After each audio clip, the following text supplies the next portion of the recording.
WJFK. Infinity Broadcasting. WJFK-FM, Manassas, Washington, D.C. Oh, am I a happy camper today. Are you really? Are you happy going into the show today? Where's my man, Jeff? Hey, come here. Get on the microphone. Look at this. Hey, I love yelling at engineers, but I love more telling them when they do something right.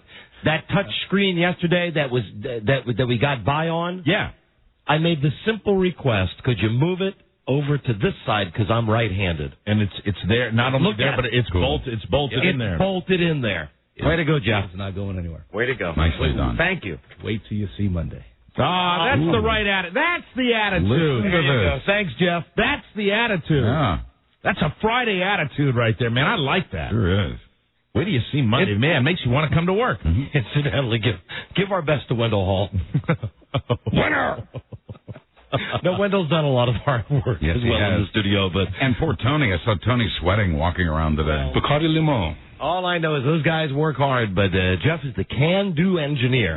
Wendell's not swinging. He's not swinging from the doorway. He's the can-do man. Okay, so I will do this. Want to participate in a Don and Mike Show contest? How about this? You are a member of your household. Oh, got to mono it out. With any age limitation for each contest. For complete contest rules, send a self-addressed stamp envelope to the mighty WJFK, P.O. Box 3649, Washington, D.C. 20007. Thank you, and God bless. Right. Everybody loves Don and Mike. Oh, there you go. That's how you do the open with the touch screen. And look at that. Just 2 days ago, I was a raving lunatic idiot. Here is Wendell Hall. Playing baseball, I think. Wendell has a baseball. Wendell's come in with a baseball bat and a cigarette hanging out of his mouth. Baseball bat and a cigarette. How you doing? How's the touch screen? And Wendell. Now, Wendell, let's be honest. Like it? You know I'm kidding you. Didn't I come back? Seriously, not on the air. I came back yesterday and said to Wendell, Wendell's the guy that got it going yesterday. Right. That made it happen for us yesterday. I went back and said to him very seriously, off air, no BS, thank you for busting your ass on that. I heard Mike say something about swinging. Wendell's doing great. Hi, Wendell. Hey, how you doing, Mike? Wendell is our main engineer, and he's very sensitive. Wendell actually looks good for all the work that's been being done in here. You seem like you're calm. You seem like everything's fine. Reasonably. Yeah. Reasonably. Cool. Under the surface, though, it could snap at any minute. Always. Well, thank you as always, Wendell. Of course. Bye-bye. There he goes with his bat and his knife. Winner! There he goes. Chains. Rob, I want you to start my car for me tonight. I want you to start mine. Before we get to the actual pre-show stuff today, we have groaners, but here's one quick little, not even a bit, but a time waster that I'll throw at you. Rather than the groaners for the pre-show, right? What we're going to have to do now is actually start the process of putting our 3,500 tapes each in this digital computer system. Well, that'll be fun. It's going to take a while. So the question is going to be, what is worth saving and what is worth getting rid of? I like that. So every once in a while, we'll take just a couple of seconds at the beginning of the show. Okay. And we'll hear, for instance, now who knows? Do we need this? Well, that's broken. Do we need a message from TVs? Oh, hold on a second. Oh, boy, got to switch everything. So many buttons. Yeah, okay. Now the buttons are all set. Do we need a message from TV's Kevin James? I don't know why we saved this or why we have it. I want you to tape all this and play it for her. All right, Let I me will. tell you something, my friend. All right, go ahead. Okay, my friend. I am running the show. Okay? I am the one who talked to Michael Whitehorn, our executive producer, about you guys saying we have to get it on. I brought it up. You guys would never be mentioned if it wasn't for me. Yeah. Okay. All right. Get you. Get angry. All right. Okay. Oh, my God. She never talks about you. Nothing. I'm like, hey, we got to get these guys in. So that's Kevin James talking about TV star Lisa Remedy. Yeah, we don't need that. We don't need that. Do we need to put that in Media Touch? No, we don't, Rob. That's the whole purpose. That you can use that, melt it down, and use it as fuel. Okay. Here's a recent one that maybe has a place. I don't know. You tell me. Quit farting. That's nasty. That's Anna Nicole. It's pretty good. You know, it's one of those that could come in handy. Yeah. Even though we don't play fart sound effects Can I hear it anymore. again? Yeah. Quit farting. That's nasty. That's when she was like big, fat, sloppy Nicole, and she might go back to that. Don't we have the other one somewhere? Certainly not in this room, but upstairs. Maybe stop looking at my belly button. Yeah. My belly button. Yeah. That's a classic. Okay. All right. Well, Hold on to that. keep that one in purgatory. Right. That's like halfway between heaven and hell. Oh, look at this. Did you see this one? Yeah. Now, how long have we had this one, for goodness sakes? Megan Stevens, don't be so tight. Give my daddy more money. That's my kid. Yeah. But as much as I'm fond of your boy, it's you might want to take that home and keep it, but it's not. Because of the man that is mentioned, it's no longer relevant to the show. But I'm gonna keep it because I'm sentimentally attached, and also as his voice continues to get lower, right. It'll be funny to hear. Megan Stevens, don't be so tight. Give my daddy more money. Okay, so will you give me that one in the Of course I will. It's your son. How could I not? And I'll give you one too if there's. That's fine. There's one that we're split on. Let's see. How about this one? What is this one? Ain't They Jerks? Ain't they jerks? Oh God! I listen to them on my way home from work. That's timeless. John and Mike on WJFK. Ain't they jerks? The fabulous Holly Garber and Lou Frang, and Holly is no longer with us. So we keep that one for sentimental reasons. Absolutely. Okay. That one. And I don't want to throw in a plug for the closed restaurant, but you know that Holly's got a son who is also a singer and is playing now and plays out at the restaurant once in a while. And his son looks exactly like him. It's great. Here's a tape of a major effing star Dennis Murphy, apparently when he was on some local newscast. Game warm up there. Murphy frequently appears on the nationally syndicated Don and Mike radio show. It is locally on The Peak. Tomorrow he promises to fill in the rest of the country on how he overthrew the ball by about 5 feet or so. But Seems a little worked up about it. Not really important. Warm out there tonight. Very warm. I don't think we need that one in the... I think we can put that on the trash sheet. We don't need that one in the computer. I don't think so. No. Here's one that says Ken Stevens. How'd that not go in, Rob? I don't know. Here's the one that says Ken Stevens. Bob was throwing in the trash. No, it took a bad bounce. You'll remember this. This is a song we used to close the cavalcade with. Ken Stevens, The Plan. Ken Stevens, you cheap SOB. Give Don and Mike their bow-tie today. Yeah, we can lose these. Bye-bye. Make everyone... I wouldn't mind some new songs with people writing bad stuff about Alice Live ones. All we have to do is solicit for that, and we will get that local talent. Oh, no, I don't think we're going to ever do the homemade jingle contest again. The last time we did it, it ended up awfully. Wonderful stuff. If you love them, just say so to the big boys at JFK. All right, Rob, ready? Here we go. I'm going to bank it off your head. Ready? And... Bingo. 2. Swish. Swish, baby. And then we have one more to listen to today. This would be a tape of us from... Any idea the year of this? If that's Goodman, it's probably like 1988. 1988. That works great. It's held up over the years. Well, maybe we're not going to be able to hear that. It sounds good. This would be why they've been screaming to go digital for years. Because what you're hearing now... Well, the tapes are getting old, too. Yeah. When they get to be 20 years old, they get to... No, never mind. Tell me about it. It's going to be too great, though. Yeah, I want to hear it now. Now it's a quest. Okay, now it's like the other day. Now, except poking at a touchscreen, Rob's getting one of those teeny, tiny... Screwdrivers. Yeah. Did you have a razor over here, Mike? I don't, Rob. Rob? I have a nail file. Let's let it go. Oh, never let it go. Let's let it go till tomorrow. He'll take it home. Let's all meet tomorrow. Even though it's Saturday, let's all come in on Saturday. What was the tape labeled? It's an air check of us doing our morning show, apparently spotlighting a former general manager, Alan Goodman. Here you go. Oh, you got it? Yeah. Okay, here it is. Honey. Okay. That sounds funny right there. Okay. Give me one more try. One more try. God, it's not going to be worth it, Rob. Try one more time. Okay, enough. All right. Thank you. That was good. However, this one also goes to purgatory. No, Mike, we're not throwing this one away. We're not throwing that away? Yeah, I think we should have some old... some nostalgia? Some old scrapbook stuff. Why not? I bet it's good. So there you go. I bet hold on to the unplayable tape. Well, you'll be able to fix it at some point. No, I've given up on it now. I've used all my tricks. All right, what about this one? This is Dustin Hoffman giving a speech where he was either drunk or high. Welcome. Oh, we have to keep this.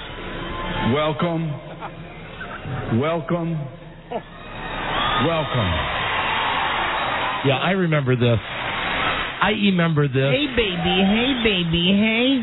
Oh, that's right. I don't know about you, but I can't think of a more fitting way to open this show than with Simon and Garfunkel, who defined a generation. And did we ever figure out drunk high combination? Sounds drunk, very drunk, yeah. Very drunk. What, Dustin? Well, this goes on like for 3 more minutes. I love this. They think I'm Justin Timberlake. You know, we'll save it. Oh. Well, Mike, it's got For another... the first time ever 2 minutes. in the history of the 45 years the Grammy Awards have been going on. I was 1 when it started. No. I got hiccups. This show is being hosted by nobody. Okay. Yeah, all right. Okay. Except It's like trying to cut off a drunk, by isn't the it? people of New York City. Well, we'll cut it there with the gratuitous applause for New York City. Although later, when he's talking about Gwen Stefani, he does do the hey baby, hey baby. That's a keeper. Cool. That's a keeper, my friend. And Mike? Yes. Mike? Yeah, hey now. The Don and Mike Show. You can call Don and Mike anytime from anywhere in America. 877-365-3636. They're ready to believe you. Right. Everybody loves Don and Mike. Yeah, there's the door. Nice canned applause. You can call Don and Mike anytime from anywhere in America. 877-365-3636. Stop everything. Really? I thought it was going well. After all that. Okay, I see the problem.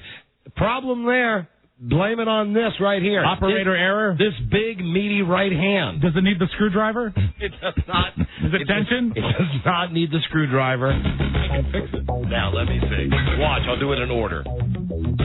Everybody Loves Don and Mike should be first. Everybody Loves Don and Mike. Everybody loves Don and Mike. Right. And see, you just got to hit them. You can't, hit that, and then hit another one real fast. No. You can't overlap.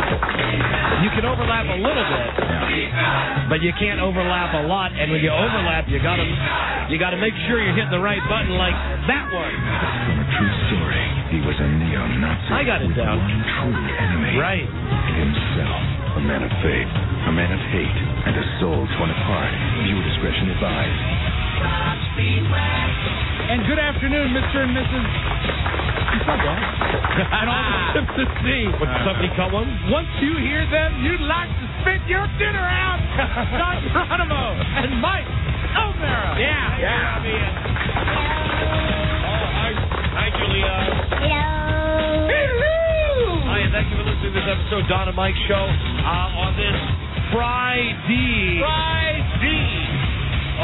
07-09-04. Hi, Don and Mike. Buzz Burbank here. Okay, there you go. I'll get the swing of this. Today it's not the technology, it's the man behind the technology. Pretty well, Let's see, there you go. There's hello, I got you, and then there's the Rob thing. And beautiful. There we go. Thanks. Look Around Cafe. Got it all within the touch of a button on top of the world. Very good. You got it together. As Van Halen sings on top of the world, here you go. Call us from anywhere in America, 877-365-3636. From Canada, pleased to be calling 800-636-1067, and Washington, D.C. on WJFK FM, call 202-432-1067. I have so many things of a personal nature to bring up with so many people on this show today. What happened to the screen just sagged? Oh, dear. There it is. Hold on. It just tilted over while you were talking. Okay, pal. There it is. There it is. It's pal. Good. Yeah, I'm talking to it like it's a dog. It's perfect, pal. Come on, computer. It's good. Everything's working well. Okay. A lot of things to talk about. Yes, we do. Thank you, Buzz. Yes. Thank you. Oh, you know what? What? Boy, I wish I wasn't so goddamn anal retentive. It's just sloped down just ever so slightly. It needs to be tilted back a little bit, and there's probably something behind it to tighten it a bit. Let me see if I can get that for you. Screwdriver. How many DJs does it take? Hey. Sorry. Watch it, you. Watch it. It really does take two. Watch it, or we're going to turn you into the rugby police, Buzz. I believe that requires a wrench to tighten. All right, well, either way, I'll make it do. Working with... You'll make do? Yeah. I'll pretend like I was on the TV show Batman. Right. Remember on Batman when they would fight the bad guys and they would move the camera sideways so the room looked like it was on a tilt? Damn. Gotcha. Like the comic book. Like Stan Lee. Right. Who I wrote a love letter to today. I mean, we generally write, when we've had someone on the show, we generally write like a thank you note saying, thanks for being on the show. We'd love to have you on again. Right.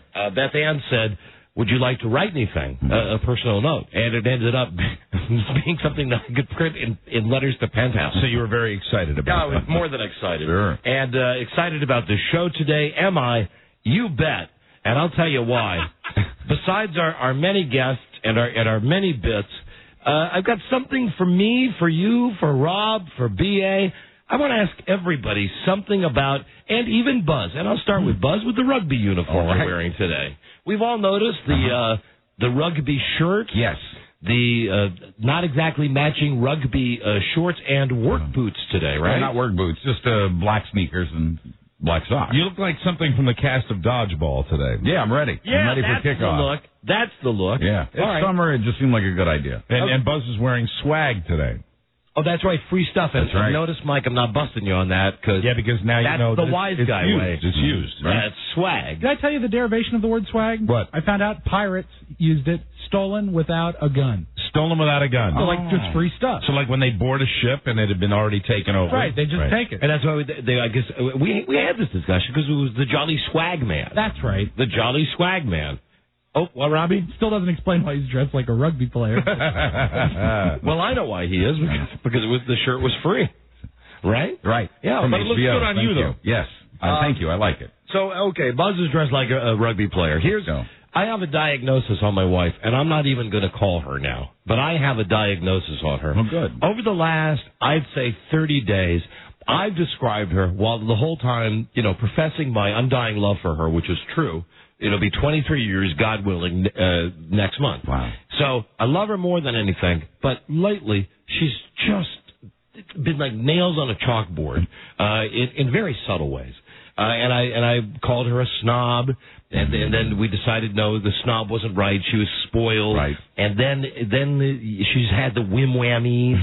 And today we were sitting up in the computer room, and now we've been talking, and then I'd type something, and she's on her computer, I'm on mine. I would just hear. I'd say, what? She'd go, nothing. I just sighed.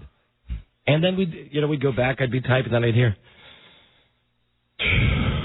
And I'm not exaggerating, because even she had to admit that they were loud sighs. She was sighing. Wow. Loud, desperate sighs. And I believe what it is she's not there yet, but I believe it's a midlife crisis. You don't hear about this happening to broads a lot. Well, that wouldn't be a sigh, though. A midlife crisis would be more significant behavioral change. Well, there have been things that I haven't mentioned. Oh, no, you sigh.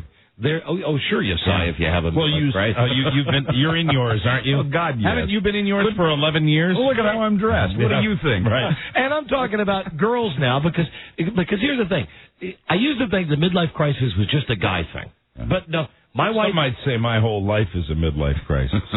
Hey, and Tiger, do we love you for that? Yeah. So she went out and got a little sports car, which is what a guy normally does when he has a midlife crisis. Exactly. And she's working and she's liking that, and then we had that ridiculous discussion a couple of months ago about having some rock star perform on her 50th birthday, and that was her 49th birthday. She was talking about that. Right. The 50th birthday still is not for another 11 months. Mm-hmm. The latest I've heard is that what she would really like to do is go on a safari to Africa.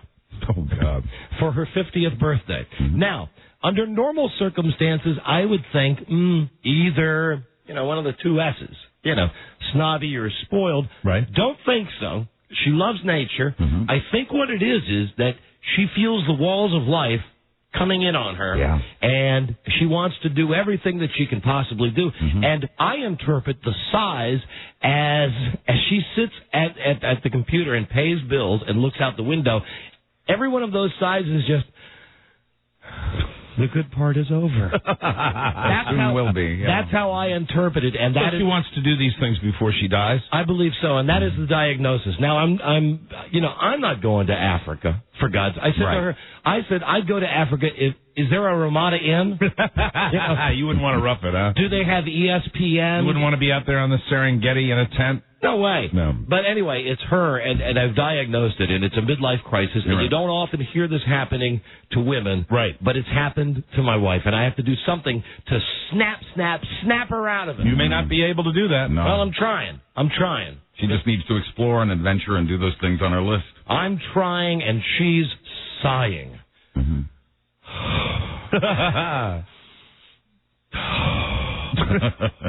That's got to drive you nuts. Yeah. And well, you're doing it while you're in proximity to hear it, too. So.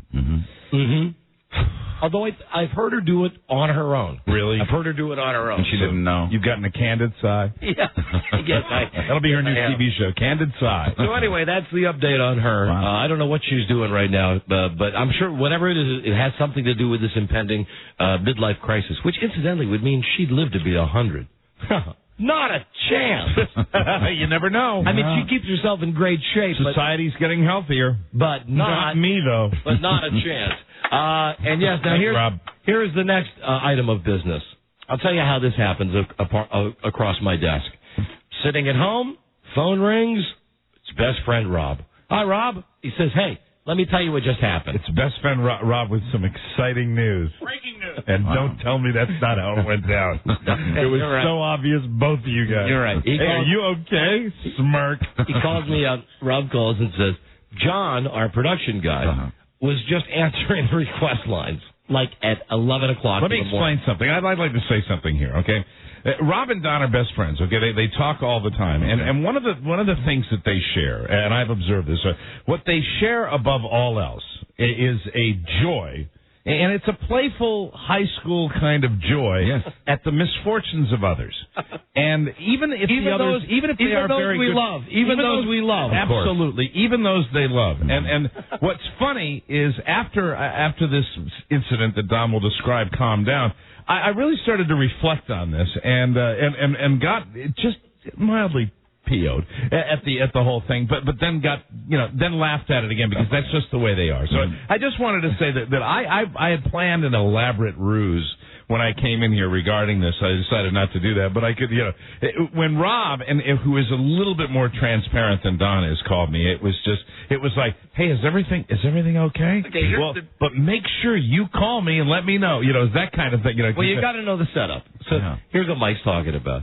Rob calls me and says, John, our production guy, for whatever reason, he's answering the request line, like during the Bill O'Reilly show. Okay. When no one's calling. Yeah. So he's wondering who's on the phone. He just picks the phone.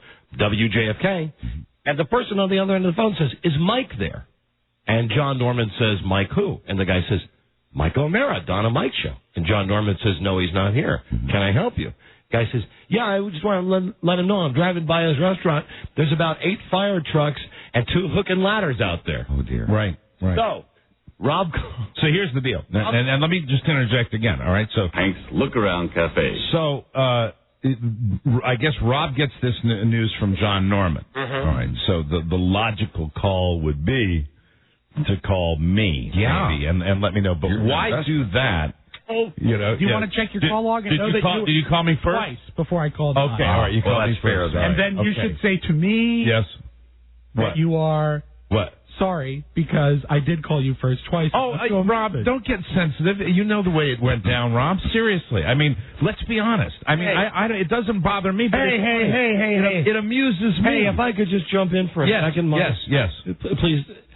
I thought we were best friends. I thought you would call me first if Mike's restaurant was burning down. You saw no smoke. Right. So I called it all right, first. look me in the eye and tell me that when you called Don, there was absolutely no levity whatsoever. I can't look at you guys. All right? All right, get away from the microphone. Enough of that. I don't give a goddamn whether you call me first or not. That made me laugh after because it's the way you two are. Because then I get a call from Don, and I forgot what you said. I forgot what you said. You said something along the lines of, I think you said to me, I have to say, first of all, it's a gas leak. That's what it was. And everybody's okay. Yes, everybody's fine. We're repairing it. There are people back in there. We're not open yet, but we're repairing it right now. It was not a 12-alarm fire, as was speculated on. Don's called to me, and all of this goes down like during the time I'm in the shower. I got 6 messages. I got the phone beeping, ringing here, and Don's first words to me, with just a slight smile in the voice, "Are you okay?" No. Are you okay? And maybe so. I'm at the house, and it was. I think everybody. Although there was concern, and Rob, if you called me first, that's fine. But I know you called me first to find out if everything's all right. But you also called me as a broadcast journalist in that regard. All right, so don't lie to me about that. But the truth is, you're fact finding, pal, and don't tell me you're not. Guilty, right? guilty. But it was also serving as a heads up. But yes, guilty. Okay, very good. So, and I laugh at that because I know that the two boys are going by. Hey, Don, it's Rob. Mike's restaurant's on fire. Yippee! No, it was just... No. Just take the yippee out. Okay. If you take the yippee out... I'll take the yippee out, and what there is silence, and then like that laugh. Okay. Yeah, I know you guys. It's the way you are. It's the way you are. It's okay. I can deal with it. And I had just gotten off the phone with Jeff, the guy that runs the restaurant out there, and he had told me that what the scenario was, and I would like, if you would allow me, because of all this joy that was brought your way, I would Look Around Cafe. I would like to at least hopefully make the announcement when we open the doors again for that. It might be tonight, it might be tomorrow night. I'm not sure, but we'll see what happens. See, the humor in it for me. Safety first. That's right. The humor for me was, God forbid, that there was a fire at your place. Well, and also what the guy had said was that there was a hook and ladder out front. I said, it's a one-story building. It's a little tough for the hook and ladder to be. But as Alanis Morissette would sing, it's ironic, don't you think? Actually, it's not ironic. It's just twistedly funny that some guy driving down the road would call the radio station at 11 o'clock, 12 o'clock, 3 hours before our show. Right. On the request line. Asking for me. Hi, is Mike there? Mike who? Mike O'Mara. No, he's not here. Oh, well, just please tell him I'm driving past this restaurant. There's 8 fire trucks and 2 hook and ladders out there. Yeah. Now, I'm sorry. That's why I'm laughing. Yeah, it's a mind picture thing. Because it's just a listener driving by. Of course. Hey, that's Mike's restaurant. Hey, those are fire trucks. Now, if the picture somehow developed into me sitting, on a pile of, smoldering ash, well, no, it's still funny, isn't it? Yes, sir. Fun for the whole gang. It's been a rather, and I have not told you this even in the office. It has been a rather tension-filled morning, just getting all the things. But you know what? I got a great group of people, and everybody is handling this and doing. You asked for it, Rocco. You have it. It's very, very cool. The restaurant. And the thing is that O'Mara's has had just like one of the best weeks we've ever had. And I'm Look Around Cafe. I'm very excited about it, and hopefully this thing will be taken care of. And you got to get it fixed, and then you open the doors again. That's the way it works. And listen, as long as nothing went kaboom, so I'm very happy with that. That's good. As long as they're in there, and they'll be looking to make sure that the gas leak or whatever the problem was. Right. Keep an eye out for the BUGS. That's all I want to say. The gas kills most so of them. much. I truly see. I get the real name out there, and I get a BUGS. That's the trade-off. That's the way I do it. Well, that's kind of how it works. That way. O'Mara's bugs. There you go. It works that way. It does. But I would ask, please to allow me if I do get the word during this show. Oh yeah, absolutely. Because we're kind of working feverishly to get that taken care of. We've gone from light commercial to this is a heavy commercial job. So this is what's going to be done. Wow. Gotcha. Well, I thought it was just screwing a pipe. If you need some inspiration, rent that Disney movie, The Bug's Life. A Bug's Life. Stop it! Stop! Okay, I'll stop. Enough. I'm having a tough enough day. I know you are. Thousands of dollars blowing out the window. Thanks. Look Around Cafe. Every second that restaurant is closed. Every grilled... Hundreds of thousands of dollars could be lost this weekend, but I'm going to maintain. Grilled chicken Caesar sandwiches going to waste. You know, the first clue though was from the chef who was back there. You know, where all the lines come into one place. Who looked at me and said, "You're crazy." I like you. You're crazy, man. I'll tell you who stood up for you though. Oh, we got it. Hey, be careful with that. That's the most powerful trank gun on the market. Got her in Mexico. Cool. Yeah, it is cool. They say it can puncture the skin of a rhino from a... Ow! Yes! That's awesome! What? You just took one in the jugular, man! Whoa! Yes! Is this bad? You should pull that out. Wait. Pull what out? The dart, man. You got a dart in your neck. You're crazy, man. You're crazy. This is your guy. I like you. But you're crazy. I'm tired. I love that tape. Yeah. I feel tired. I was going to tell you, you know who did bust me on laughing on that? Who's that? And I felt bad. Was my kid.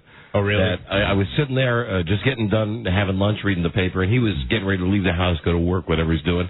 And he stood there for a second, and he was listening to me on the phone, and then I hung up, and I was going to call you, and he said, "Dad, what's going on?" And I said, "Well, some listener called, and maybe Uncle Mike's restaurant is on fire."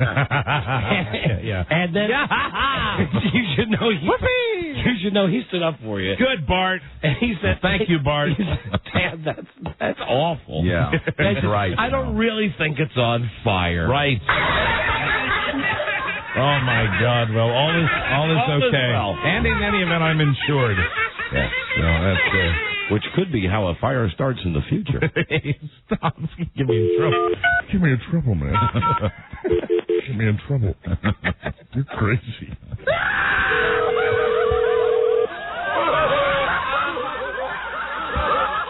You know, I will call the midlife crisis if she'll pick up and see how if she'll give you what my reaction was. Because I don't know if I laughed with her when I told her about your restaurant.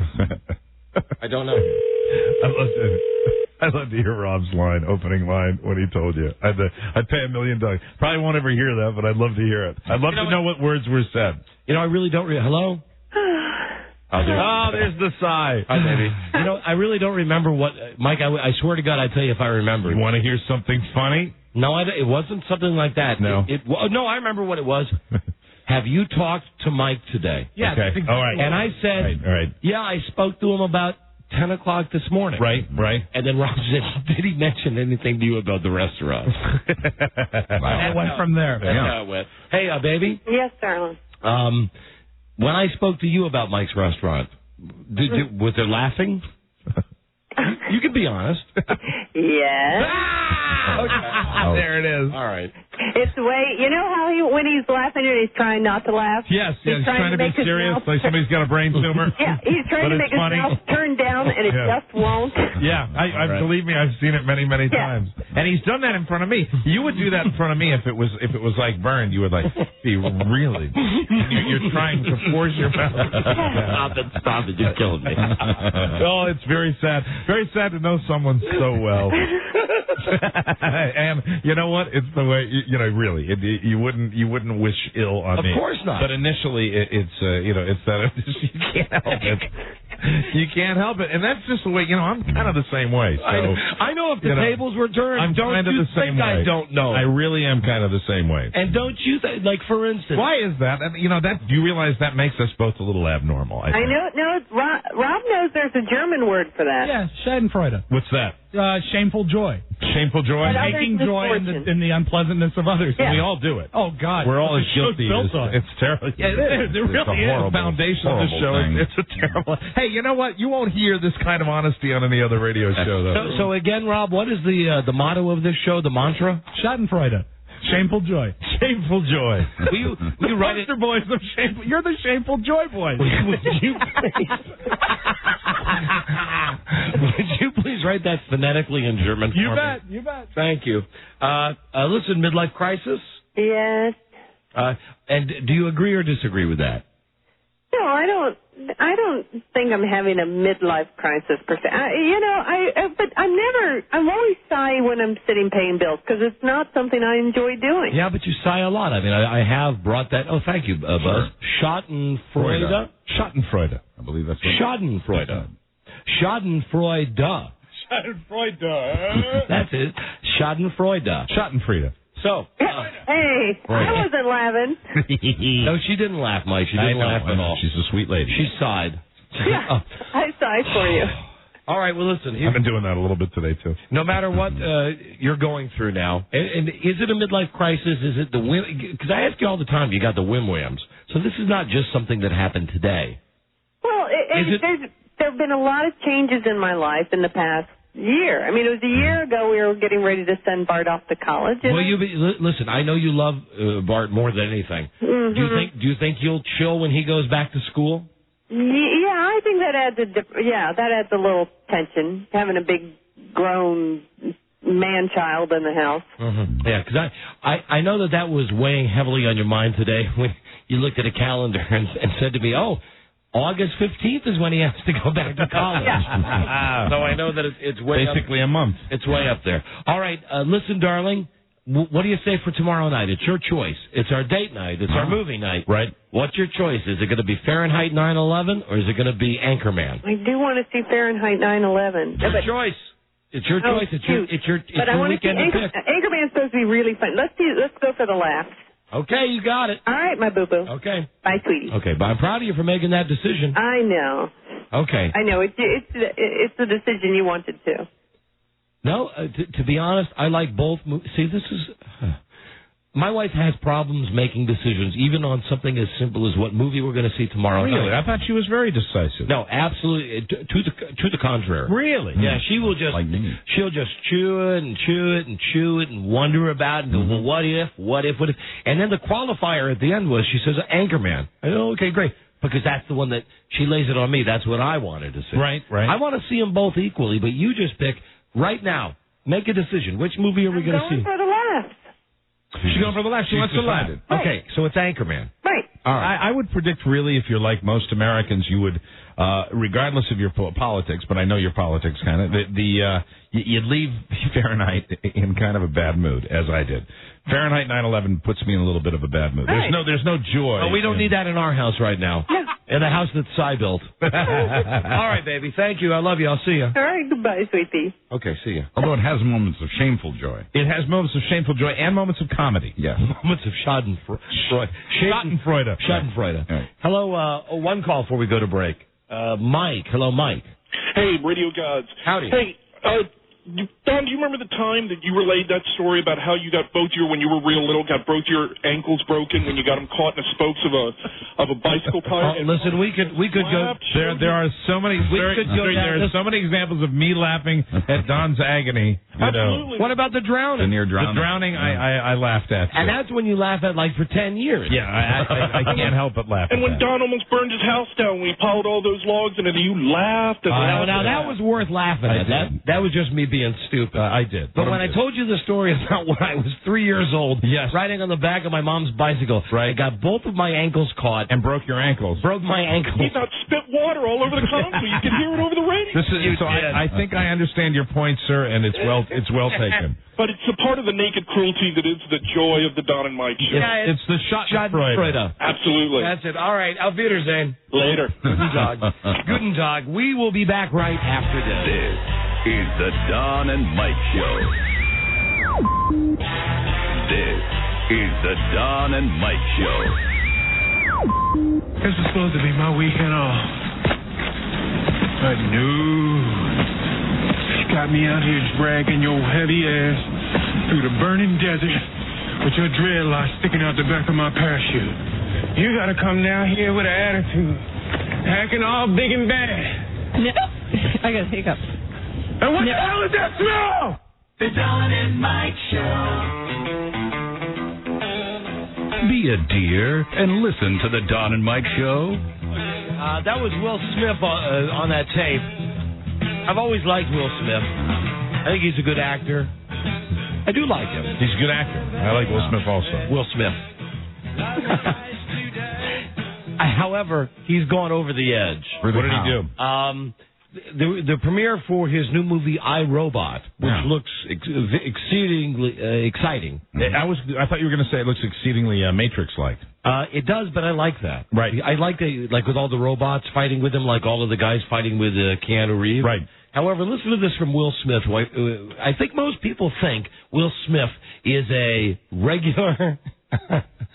I think only you catch that. Maybe I am. Maybe I'm the only one. You think you were getting it by me also? Will Smith. Yeah. No, I knew I'm not getting it by you. Okay. Yeah. Okay. All right. So anyway, Will S. Yes. Most people think he's a down-to-earth guy, even though he's been in some great movies. Right. Listen to this quote. At the premiere last night of I, Robot, as it turns out, Tom Cruise is there, because Tom Cruise is going to be in a movie with Will Smith's wife. Right. Here's the quote from Will Smith. Tom's my man. We've been spending a lot of time together. I don't want to sound arrogant, but there's just not a lot of movie stars in the world. There's really only a handful of people who can relate to what I go through on a daily basis. Oh, boy. I'm finding there's such comfort in talking to Tom. Oh, listen. Oh, get bent. Will Smith, we hardly knew ye. Yeah. Will Smith, whatever happened to parents just don't understand. Well, didn't he do a rap song that was kind of bragging about his life? Yeah, but it was kind of like fun. But it was a positive kind of look. Positive. Okay. I made something of myself without turning into without going Richard blue Cheney. or anything like that. You know, we're getting ready, I believe, for the summer and fall of Smith because he's voicing a Pixar movie. He does a cartoon coming up, and I've seen the preview for it, and it's too bad it's not going to be a Smurf movie because it could be Smith as the Smurf. So anyway, Will Smith. So he's swimming in Lake Mead a little bit. Shame on you, Will Smith. Talking about being a poor put-upon movie actor. Shame on you. I don't want to sound arrogant, but there's not a lot of movie stars in the world. There's only a handful of people who can relate to what I go through on a daily basis. I'm finding there's such comfort in talking to Tom. Oh, yeah. Please. Okay. You're a big star. Right up your nose. Thanks with rubber for hose. reminding us. Mike, here it is Friday, and of course that's Getaway Day. Yes, it is. And it's also Naked College Day, and it's also Nude Recreation Week. Well, Naked College Day? How come it's Naked College Day? Most kids aren't in college. Hold on, it's Naked College Week. Back. And here's how the co-eds move out and the nakeds move in. No, here's the tie-in. The people that run nudist camps and run Nude Recreation Week, right? They want to recruit college kids. Oh dear, to come join them. That sounds hinky to me. So, according to, and we have both these ladies, or this guy and this girl on the phone. Yes. Okay. According to Carolyn Hawkins, she works for the AANR, American Association of Nude Recreation. They always send a representative to community colleges in Florida. Well, I think they're targeting the right group. Also known as the 13th grade. Right. To give presentations on the nudist lifestyle. And they allow them to come on campus. That's interesting. They say it's great. You can learn a lot when you're nude because you don't have a lot of stress going on. You relax. Yeah, you just want to hang out. So we have the spokesperson for the Nude Recreation American Association and a guy named Steve, who's the recruiter. The college recruiter. So he's the guy that goes and tries to find college kids to become nudists. Let me see if I explained any of this correctly. First, is this Carolyn? Yes, it is. Hi, Carolyn. Did I do a halfway decent job of explaining your position? You did a great job. Good. You did a great job. So you need, well, not you need, but you want college kids to join your group. Absolutely. We'd like to have the young kids, younger ones. Everybody. How young? Well, we like them to be, college ages 18 and up. So, that's sort of what we target. Now, why going for the college kids? What's the thought process behind that? Well, actually, as Steve can tell you, when you speak to him, it's a very stress-free atmosphere. Let me conference him in here. Hey, Steve. Yeah. Oh, there you go. I got both lines up. So here's Steve, who's actually the recruiter. So, Carolyn, if I was to draw a parallel to, let's say, college football or basketball, you go out, you're the scout, you see Shaquille O'Neal, you say this is a guy that's got the potential to be the greatest nudist of all time, right? And then you send Steve in to recruit him. Well, actually, that's not quite how it works. No. We'd like for it to work that way. We'd just like to draft everyone. But what we do, Steve goes out to colleges and speaks to them, explains to him the stress-free atmosphere of being nude, being at a resort that, you shed your clothes, you shed your stress. All right, Steve, let's hear your pitch. Steve, I'll tell you that I've got a 19-year-old son. And he's going back to Clemson University this fall for his second year, his sophomore year. Why would my son Bart want to join the American Association for Nude Recreation? Well, most of these, you're kind of getting it that we're going out and just pursuing them. They come after me, and I've been asked to do all these. It's colleges. Wait, hold on a second, Steve. They come after you. Humanities classes have asked me to come, and who asked you to come? Humanities classes. Humanities classes. Okay. Yeah, those are the most that I've been doing right now. There has been one leadership class that they've asked me to speak at just because I've done a lot of public speaking, and it kind of went back to nudism. And so they'd say a professor for a humanities class is sitting there and going, we want you to come in and explain the nude lifestyle, and then they contact you. Yeah. Okay, and all right, then I apologize for misrepresenting the facts that the college calls you and says, hey, we'd like to have you come speak at the humanities class. Do you provide a sack lunch when you show up on the campus? No. That's just a little joke. So when you're there, when you're in the group of predominantly, community colleges, let's say that the humanities instructor gets 20 kids in there. Hey, what's your success ratio? I mean, do you get 10 of them to sign up? Do you get 5? I mean, what's an average number out of 20 students? Well, my last kind of speech that I gave, the professor gave the class extra credit if they went out to visit one of the nudist resorts. It's a local nudist resort. Now, I would imagine it would just be on the surface that a professor that schedules that as a field trip might run into a little bit of an obstacle or two. The obstacle might be the kids that are lining up to sign up for his class. I mean, it would seem unusual that would be a field trip. Does that happen a lot? Well, I mean, when they have guest speakers that come in, and they're like, maybe it's from, I don't know, a different Toastmasters or whatever. Yeah, Toastmasters. They'll go out and give them. It's like, okay, you get 10 extra credit points if you go out to this Toastmasters meeting or something like that. It's extra credit. So it just happened to be that they went to the nudist resort. Well, I would imagine that they would be signing up in droves, so like Don said, to go out and check out a nudist colony. There's about 14 people who went out. Out of a class of 15? Out of a class of like 25. Wow. Pretty good. That doesn't surprise me. Have you thought about going to, like, for instance, I mentioned my son is a student at Clemson in South Carolina. Have you thought about going to the ACC? Well, I went, I've been asked by Rollins, and that's a private college, and they've asked me to come out there and speak, and I haven't really had a chance because I've been traveling a lot. What's your opening line, Steve, when you have a class full of co-eds? What do you say? I mean, it really depends on what the speech is about. If it's just, well, aren't all the speeches about come join us and be nudists?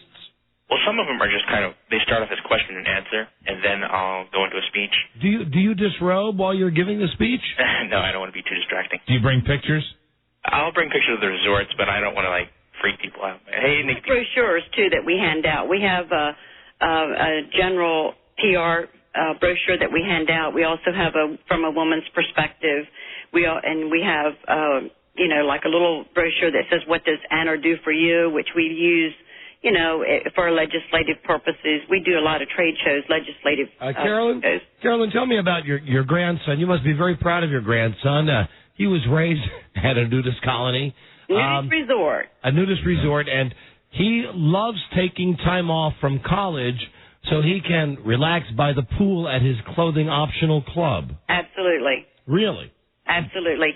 He always said the best way to study is to be stress-free. And your mind is open, and when you're at one of the resorts, you don't have to worry about it. Who is your dream nudist? Mine? Yes, yours. Your dream nudist. Oh, I have a lot of them. Well, give me who's the A list, the top of the list, cream of the crop. Oh, my husband. Oh, isn't that nice? Okay, how about someone you haven't seen at a nudist colony? Oh, a nudist resort. A nudist resort, excuse me. That's okay. You don't like, Carolyn, you don't like colony, right? Well, that went out some years ago. Yeah. And I always thought it sounded kind of interesting. Yeah, and ours are resorts. We have, a lot of them have full-service facilities. And frankly, colony reminds me of lepers. Yeah. Man. Right, they all lived in colonies, right, as they would slowly fall apart. Mm-hmm. Absolutely, Carolyn, who's your dream nudist then? How about Hollywood, movies, TV? I know my dream nudist. Oh, who's yours, Steve? Might have to be Bill Gates because I want to see the club he'd build. You'd like to see the club that he would build? Yeah, I mean, he's so rich. I want to see like a nudist water park or something. Yeah, I guess you stay away from the. I know we're talking about being free, and we're not. I know you guys shy away from the whole thing being a sexual thing, but Steve, to be perfectly honest, is there any particular famous person that you'd like to see nude?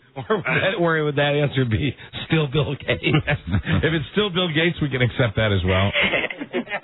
Well, I mean, I've met a lot of people doing this. I've met Paris Hilton. I've met. You met? Oh, that's right. Were you? Didn't they go to a nudist resort? Thank you. When they were on that show, The Simple Life. Yeah, they did. I was there for that. Oh, you were there for that. Wow. And they didn't get naked though. No, they didn't. I remember seeing the aerobics class. That was fascinating. Hey, pleased to be discussing nude etiquette. Let's say that we go to a nudist resort. Should we bring our own towels? You bring your own towel. You bring lots of sunscreen. You do have to sit on a towel for sanitary purposes. Yeah. What about the role of fungus at a nudist resort? Shower shoes encouraged? Well, yeah, mostly. Most people wear shoes. Of course, we have a lot of showers, so we take a lot of showers. It's when you're outside playing tennis or something like that, the minute you get off the tennis court. I got to think the word that you don't want to hear if you go to a nudist resort is ringworm. Yeah. That would be nasty. I don't want to hear that whether I'm at a nudist resort or not at a nudist resort. Are there any famed nudists throughout history? For example, Ben Franklin, anyone like that? Yeah, Ben Franklin had participated in nude recreation. And there are a few others. And Ben Franklin really produced. He participated. I just threw that name. Rob wrote that down for me. So that was a joke, right? So we're told. So you told. Any other famous nudists throughout history? We do. What about LBJ? I don't know. I know that the White House pool was the White House pool. That's right. Yeah, that's true. The White House pool was what? A nudist pool. You had to be naked. Under whose administration? I remember reading it, and it was something that I had. Taft? I'm not sure. I think it was Eleanor Roosevelt. How about Nixon? Hey, it may be. Hey, it might still be a nude pool. It might still be. No, I bet. I tell you what. I bet it was for the last 8 years, but for the last 3, it's not. No way. The last 3, they've filled it with semen. Well, you just never know. All right. Well, and Carolyn's and Steve Are you naked now? No, we are nude when possible and clothed when practical. And right now we work in town, so we unfortunately have to have our clothes on. All right, I've got this is a very, very easy question to answer, I would think. When you approach someone and say you're a single and you're at a nudist resort and you see someone that you find attractive, what is the etiquette for that? Well, actually, it's like a family, basically. You would approach them any other way. You wouldn't just come up to them and talk to them. The best part. Well, no, it wouldn't be like. Pardon me, Carol. It wouldn't be like a family though. No, I'm talking about two singles that might see each other in a nudist pool. Because you wouldn't walk up to your niece and say, a lot of the clubs. Let me just say, unless you were very drunk in front of your wife and and family. And I understand you're saying you're talking about family. Because I kissed my niece one time. I know, and you've heard nudist resort are kind of family resorts, but you're obviously, if you want college kids to be there, they're mostly single. So my question again would be, how does one handle oneself, so to speak, when when you see somebody that you're attracted to at a nudist resort? Okay, the best part about being at a nudist resort, whether you're single or married or whatever, is knowing the person from within, from the heart, not from the clothes that they're putting on. Because clothes, we dress to impress. Where do you keep your change when you're a nudist? Well, actually, we have a little wrist pack that we sell that has 1-800-TRY-NUDE and AANR.com. So that's a good place. You can wear it on your wrist. Is it bad etiquette to say walk up to somebody at the pool and say, "Hey, how are you? I couldn't help but I noticed you across the pool. You're very attractive." Well, you would converse with anyone just like you would at a KOA or any other campground, actually. Final question here, Carolyn. Do you recommend nudism for teens? I recommend nudism for everyone. And the younger kids are natural nudists. I mean, I have a granddaughter that's 9 years old, and she just when I'm grew up in Maryland, and she just loves to jump in the pool nude. Okay. Natural nudist. And do you find that people give you a hard time about this? Well, actually, like Steve was born and raised. Well, he wasn't born at a nudist resort, but he was raised at a nudist resort from the time he was 2. Were you nude schooled? No, they don't have schools there. I meant were you homeschooled? If you were homeschooled, then you would be nude schooled. No. I went to regular school and got picked up in front of a nudist resort. Steve, did you hate wearing clothes? It was kind of it depends when, because I mean, me and a bunch of friends went to like Wet n Wild around here, and it was kind of. Hey, Carolyn, from a dollars and cents standpoint, how much do you save, do you think, on dry cleaning and like detergent? Well, we really like clothes, so we don't save a whole lot of money. We still like clothes. We're nudists, but my closet's full of clothes. What's the big event of the year at the nudist resort of the summer? What's the big summer event? Well, we're having Nude Recreation Weekend this weekend, and a lot of the clubs do hold open houses, and, they can contact the 1-800-TRY-NUDE for additional information on where a club might be in their area. Or they can check the website at aanr.com. That gives them the list of the clubs. It lists them by state, and they can click on wherever they have an interest and perhaps give them a call. And all right, well, thank the open house. Can you tell right away? I'm sorry, I have just one last question. Yeah. Can you tell when somebody's maybe at the nudist resort for the wrong reasons, Carolyn? Well, you can tell, but that usually doesn't happen. I mean, we keep a close eye on all of our folks that visit. Like I said again, we're like family, and there's always a close watch on everybody. All right, gotcha. All right, well, thanks for coming on the show, Carolyn and Stephen. Good luck recruiting some college kids to join your nudist resort. Thanks for calling, and when you're ready to come to Florida, let us know. We'll take you out to Cypress Cove. I'd love to, and I'd love to introduce you to a little something that I do called the D&B dance. You guys have a good day. Take care, Carolyn. Okay. Bye-bye. Bye-bye. Bye. Bye-bye. Bye-bye. God, I hate nudists. I love them because they're so mixed up. They are, but I mean, they're always like, hey, it's family, and so come on. The whole thing was, she lost me when it was like a 9-year-old kid. Yeah. Okay, that's normal. When I drift away a little bit, too. I swear, Mike, I did not know about Ben Franklin. Rob wrote down for me, said, ask about nudists through history, and he put Ben Franklin down as a joke. Yes, he was practicing nudist. Ew. I researched it. It's true. I wonder if that's before or after he had gout. During. Nasty. Phone scan now. Yeah, let's take some phone calls. These are unscreened. Anyone can get through. Our phone number from North America, 877-365-3636. North America, meaning America only. From Canada, call 800-636-1067. Or in WJFK, call 202-432-1067. We'll take your calls on the phone scan in just a second. And that guy, the lady, Carolyn, I definitely did not mind speaking to her. The guy sounded a little hinky, didn't he? Yeah, he sounded hinky. A little bit like, hi. What's going on there? I was contacted by community colleges and a private college. Yes, Bill Gates. Bill Gates. Wow. Even nudists can be nerds. Water slide. Bill Gates. Buzz was taking notes during the whole thing. So you know. Yeah. Buzz is on his way to Cypress Cove for his next vacation. We'll be right back with the phone scan. This is the Don and Mike Show. This is the Don and Mike Show.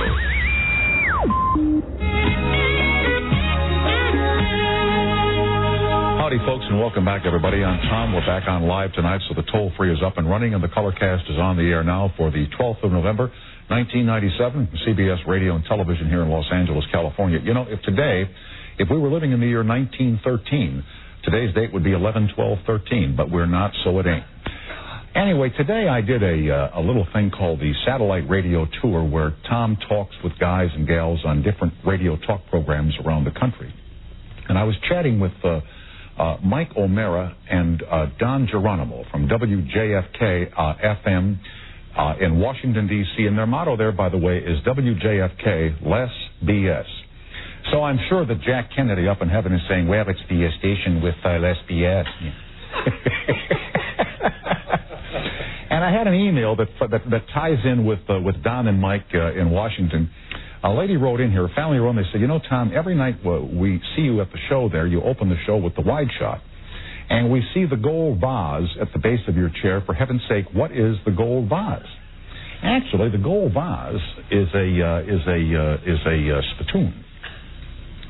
And what's in here, you see, I take a little breath mint between the office and coming down here to the studio, just in case I want to plant one on a female guest. You know what I mean?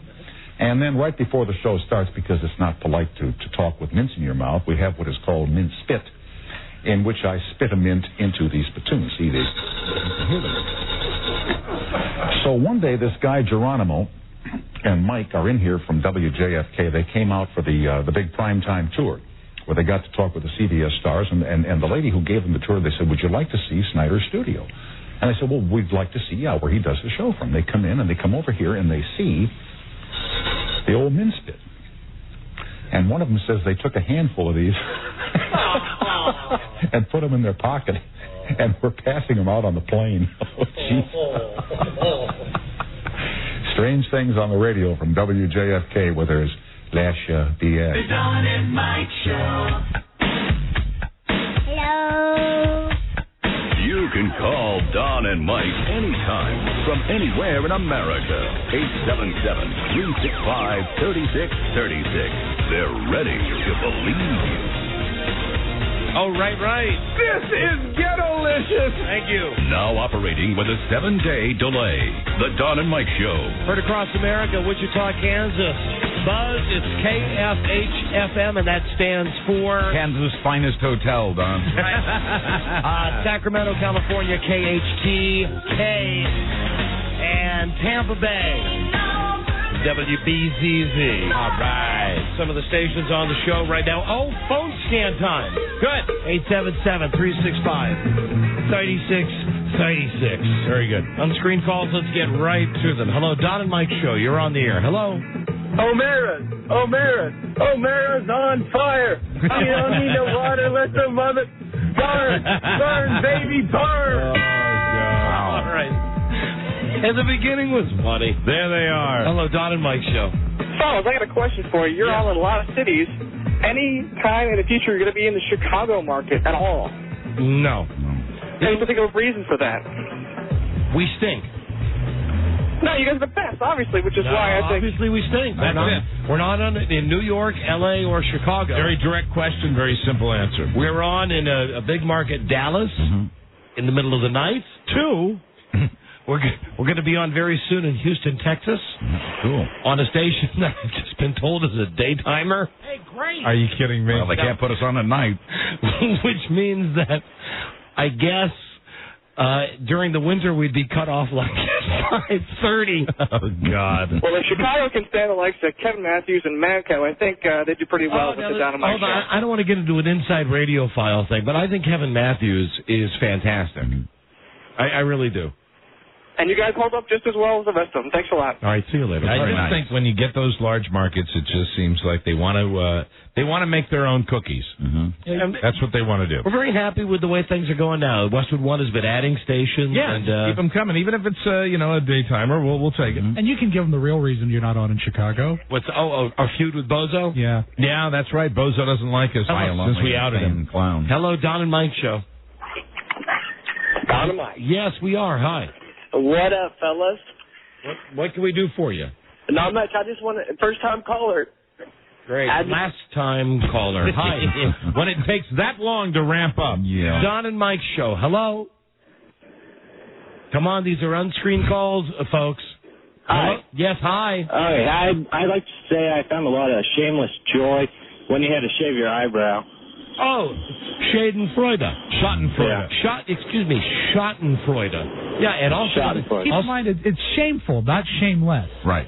Shameful joy. Shameful joy. Yeah, he said shameless. Hello, Don and Mike Show. Entirely different. Oh, Don and Mike. Yeah, hi. Shameless would be what you and I do, favorite Rob. nudist, Stan Lee. What? Pardon? Favorite nudist, Stan Lee. Stan? Is Stan Lee a nudist? Well, he should be. You know, well, he's 80 years old. I mean, that would be certainly a dried arrangement. Good to see his webs. Wow. Hello, Don Show. God. Hello. Phone scan. Oh, Marlon Brando checking in. How you doing? Or as we saw J. Dubs write his name down the other day, Marlo Brandon. I'm not kidding. Oh, that doughy-headed J. Dubs. One of the Hefe, who has the late night show. The Hideout. Yeah, they had one of their prep sheets out back in the producer's room. And I said to Rob, hey, look at this. And it was obviously Dubs, the dumb one, who had written on there that on their show they wanted to talk about Marlo Brandon. Marlo Brandon. I like that. Hello, Don and Mike Show. Don and Mike. Howdy. Hey, I saw Anchorman last night. And how'd you like it? It is the funniest movie I have ever seen in my life. Wow, that's funnier quite a than statement. Zoolander, funnier than Dodgeball. Will Ferrell is a freaking genius. All right, my friend. Well, now, funnier than Dodgeball isn't saying a lot. No. Well, yeah. Well, it was funny at the time, but funnier than Animal House? Yes, it was funnier than Animal House. It is brilliant. How skeptical? How old are you? 19. Have you even seen Animal House? Yeah, I've seen it. You seen it? Yes. Was it funnier than Schindler's List? Yes. Wow. Because I'm German, and so I love that type of movie. So you're going to go see Anchorman over the weekend, aren't you, Don? Yeah, tomorrow night. That's right. Because my wife has made the decision. Yeah, I think it sounds. And from what I read, you've made the right decision. Hello, Don and Mike. My boys. Howdy, you're on the air. How you doing today, gentlemen? We're doing very well. Thank you for asking. Fine. Great. Hey, I just wanted to give you guys a mad shout-out. I just moved from the West Coast, and now I finally get to listen to you guys on good old FM. Old KTHK listener, and I couldn't be happier to hear you guys on FM out of JFK. Thank you. All right, thank you. See you later. Hello. Don and Mike Show. Hello. Yeah, when's Sherry Liquor coming back from vacation? What's that? So when's Sherry Liquor coming back from vacation? Yeah, I'll give you one more shot if that cell phone holds up. No, he couldn't do it. And that's it. He's gone. Just Hello. as well. Don and Mike Show. Hello. Hey, what's up, guys? Oh, no, they put it on screen. He was saying, when is Sherry Liquor coming back from vacation? That's somebody who hasn't listened for a very long time. Yeah. That's a girl who's not on vacation. Like a lot of people who used to work on this show. She's gone on to bigger and better things. You can see her on Channel 9, I think, doing the traffic. Channel 9 traffic. Hello. Hey, what's up, guys? Hey, hi. Hey, I want to tell a joke. Do you want to give your phone number out? Sure, why not? Of course. Okay, hold on. We'll have to verify this with Joe and B.A. Hold on, I'll come back to you. Hi, Don and Mike Show. Don, Mike? Yeah. I'm tired. How you doing? We're doing great, thanks. Sacramento checking in with you. Shocker. Don? Yes. Are you still planning to move out there in 4 years? Hold on, Mike and Robert doing the dance. They're both doing. You know what? It's the Friday, and Mike has added special sexual. Just for you, sir. A little extra venom. Little sexual venom in there. A preemptive strike, Mike. You led on that. That's right. You're a classic Sacramento. Hey, we would look What? forward to North California. Vote for him. Vote for the Terminator. All right, swallow all that extra saliva and give it a try again. Okay. Okay. Don and Mike. Yes, hi. Sacramento looks forward to you coming back out and performing another great Las Vegas-style show. All right. Now, how long have you been listening? Oh, 8-9 years. Okay, you know we haven't done a Las Vegas-style show in about 4 years. What I'm trying to do is get the excitement going again. Oh, you are? Yes, sir. How are you trying to do that?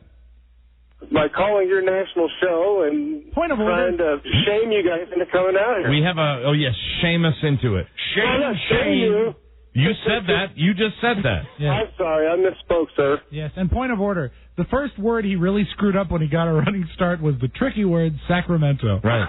I'm here from Sacramento. Let me just say that both those guys were doing the dance. Mm-hmm. Has B.A. ever seen you guys do the dance? The Sacramento dance? Would you do the dance for Beth Ann? Absolutely. All right, hey, joyfully. B.A., would you come in and we'll keep this guy from Sacramento on the phone? Do I have to do the second part of it? Yes, you do. Okay. This will help her understand. And mighty proud Sacramento, don't you have some kind of track or something going on there this weekend? We'll see Beth Ann, you see the dance? Yeah, I see the little extra thing they added. Yeah. It's a remix. But hold on, Rob, you guys really give her the whole one. No, I'm done doing that. I'm embarrassed to do it in front of a girl. Hey, You Can don't I say hi to BA? Hard to fake it, really. You know, he's just plowing ahead, as they do. From Sacramento. Beth Ann, he said hello to you. Hey, are you showing everybody a toothy grin right now? with the teeth that I have left, sir. Right on. Okay. All right, go get drunk and pick a fight. Thank you for the call. Hello. Tom and Mike Show. Hello. My brothers, what's happening? Hey, what's up? Did y'all catch the hillbilly on Big Brother 5 or whatnot? Did I or whatnot? And you know what? You are disqualified for saying or whatnot. But listen, here's the twist. I did not check out I don't like the Big Brother. No. I love the Big Brother, and here's the twist on the Big Brother. That they put him in the house, and there's one guy who really looks like Cletus. Right? I mean, he's got on a cowboy hat. He does really kind of talk like this. Right. Julie Moonves. Right. Yeah. And incidentally, they dressed her up like a cheap Chinese hooker the first night that show was on. Bravo. She had on those body sparkle things. Oh, yeah. There you and a go. nice little one of those Britney Spears shirts on. I like that. She's a sexy lady. So anyway, they're saying, like all the other Big Brothers, there will be challenges. They're living in the house together, but this is a special DNA episode. And I'm thinking, DNA now, what the hell can this be? Yeah. As it turns out, the people who are in the house who may get into romantic situations, right? There's a brother and a sister in there, and they don't know that they're brother and sister. Now I might be watching. This is where it gets good. They call the cowboy guy, the brother, they call him in and they tell him.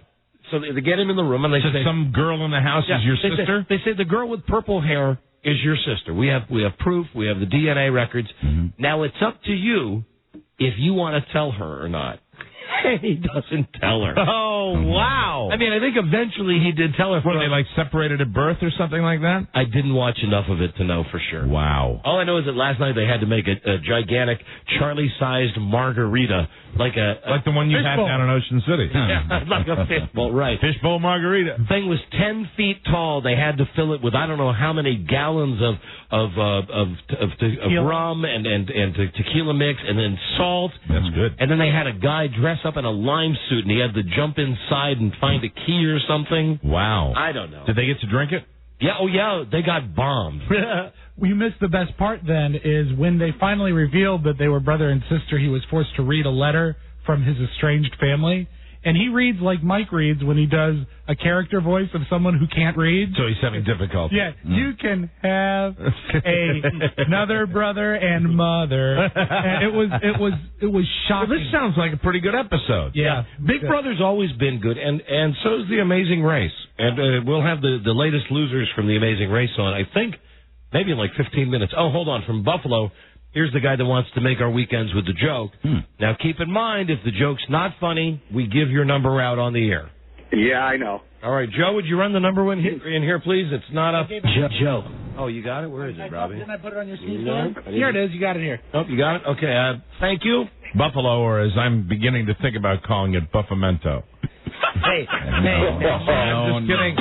I'm sorry. No, that was totally uncalled for. That's disrespectful to Sacramento and especially disrespectful to Buffalo. It's just a little joke. Come on. You like Buffalo. I do. I love Buffalo. We've been to Buffalo. No, I you love like it. I love Buffalo. It's not like Sacramento. No. It's just maybe it's been the last couple of days, just a couple of callers. All right. Well, listen. Here we go. Let's hear the joke. If we laugh, and we'll give it our best possible, mental outlook. If we laugh, fantastic, you win a prize. If not, we give out your phone number and people will call you all weekend. All right. All right, let's go. Okay, what does being with a woman and eating Kentucky Fried Chicken have in common? I don't know. What? When you're done with the breasts, legs, and thighs, there's still a greasy box to throw your bone in. All right, now listen, here's the great thing. You can call this guy. If you burp? Oh, come on, that was good. If you're listening to us on the West Coast, remember, when it's 9 o'clock for you on Saturday night, it's midnight for this guy. Right. And when it's midnight for you, it's 3 a.m. for him, and so on and so on. The password is early Monday morning. Mm-hmm. And even better, the guy already hung up. But it doesn't matter. We got the number. Area code 716, Buffalo, 570-2217. Again, 716-570-2217. Right. Call them and tell them to have a very happy weekend with this KFC. Oh, and about KFC, is there anything dumber than the commercial with Dale Jr.? And I'm down with all the NASCAR guys and the sponsors and the ads, but here's what the ad says. Pull to the Kentucky Fried Chicken and get a bucket of chicken in the special collector Dale Jr. bucket. Really? Now, right. It is... You can put your stuff in there. But the thing is, you ever gotten a bucket of chicken at KFC? It's not even plastic. I had one entire one before the show. It's a cardboard bucket. Maybe this one's plastic. No, they're cardboard. Are they made out of the cardboard? Yeah, they're paper? And inside, it's just the greasiest mess. And can you imagine going to some trailer park and some poor schmuck's got like 15 of them up on the wall. I got them all, the collector's series. All the Dale Jr. KFC buckets. Say, this house smells like breading. It's bound to invite vermin, but it is a step up from the ad where the Colonel was voiced by Randy Quaid. Yeah. And they don't use Randy Quaid at all anymore. No one does. Hello, Don and Mike show. Hey, buddy. Hey. Hey, you remember earlier in the week you guys were telling that dude to jump off the freeway in Stockton? Yes, sir. Man, I drove underneath that bridge today. It's 15 feet off the ground. Somebody had called and told us that the other day when he was doing that he might have gotten a severely sprained ankle. Yeah, it was the clearance on it for the truck's at 15 feet 5 inches. And somebody should tell the cops, introduce those cops to rubber bullets. Yeah, or use that thing like they used on Jackass. Oh, that little like bean bag. Yeah, right. They shot him, which was really my favorite part of Jackass. No, it wasn't. My favorite part is when they went into the hardware store where they were selling the toilets. Hello. Oh, when they went in, yeah. Oh. To see if they worked. Yeah. How can you not love that? How can you not love it? Hello, Don and Mike show. Hey, Don. Hey, Mike. Hey, Buzz. Hey. Hey, Don, got a question for you. You think you maybe misdiagnosed Freda? No. Maybe she instead is going like through menopause or something like that? No, and I'll tell you why. My wife went through early menopause like 15 years ago. That all played out on the radio as well. Yep. She took pills for it and everything. You're right. So now she never gets her period. She just acts like it all the time, but she never gets it. Oh, God. She experiences the premenstrual tension, though, on a regular basis. It does make it great for our sex life, though. That is, if she ever wanted to have sex. Bada bing! Hello, Don and Mike show. I tell you what, if I had $1, and I'm serious about this, if I had $1 for every day since my wife initiated a move on me, right, I would be on an island somewhere calling you, Mike, and saying, if your restaurant burned down, don't worry, I'll buy you 5 more. Thanks so much. If I had $1 for every single day. But as long as she responds positively when you initiate, when she deals with the charging bull. Well, you'd like to have her initiate. Well, she never will. She never will. She never does. And you never come into the room and kind of give her a sexy look and give her the opportunity to initiate? Sure, I do. I do all the time. I did it last night. I did it today. I'm used to it. Yeah, I'm used to it. Get used to it. It's my lot in life. We're Irish. Get used to it. I love my wife, and she loves me. Yeah. I just think she tolerates having relations with me. That's sad. That's how I feel. But that can't be true. She probably enjoys it. I don't see how she can, to be honest. I mean, now listen, we don't do the same show that we did before, so I can't. Have you thought about spicing it up a little bit? Like as far as the... No. Well, I know we can't talk about the same stuff we used to talk about, but like maybe just varying the routine a little bit? No, well, the routine works for me fine. Well, yeah, but I'm saying that if you wanted her to initiate, if you changed the routine, that might change that. The only thing that she always asked was just make it at nighttime. So last night... The darker, the better. Last night, it was nighttime, and I'll tell you exactly what I got shot down for. Nighttime's the right time. There was a special on Channel 7 on primetime, something about dogs behaving badly, that they put hidden cameras on dogs to see how dogs rip up people's houses. And that was more exciting. I agree, Rob. Perhaps a bit down of role playing. That was Rob's suggestion. about I play a fireman? That's nice. That's nice. He may have written it, but you read it. Hello. And Rob, and I threw him under the bus with it. And Rob, for you, how about I play a guy that's having a lawn sale tomorrow? Suggest the role of O.J. Simpson. Hello there, Don and Mike Show. Hello. Jesus Christ. Come on now, get with the program. You're on the radio. Nah, you're gone. You're Brando. Hello, Don and Mike Show. Hey, how's it going? Okay. Hey, you know, that last interview you guys had? Yes. Inspired me. I'm naked now at work. It's the greatest. Hey, good for you. What a great way to end the week. Exactly. All right, bye-bye. Bye. What he didn't tell you is he's working at a daycare center. That's unfortunate. Hello. Don and Mike Show. Hello. Hello, boy. I wanted to give you my address so you can mail me my Cadillac. Oh, this is the guy still thinks my daddy gets a caddy. He never lets it go. Hello, Don and Mike. Got it, Mike. Buck Nasty with you on a fantastic, fun-loving Friday afternoon. Can I get a big bong, 2 for the road, good guy Friday chime time to start the non-stop party? You till you can't stop. Yeah. Jerry time. Let's stop right there. Yeah. That guy's okay. He deserves it. For the What's your name? Dean. Dean, where are you from? Baltimore. All right, Dean. You listening on Live 105? Yes, sir. Thank you for that. Congratulations. Send him some peanuts. Listen to this. Hold on, Mike. Dean's peanuts. Peanuts. It says we don't give away the big stuff.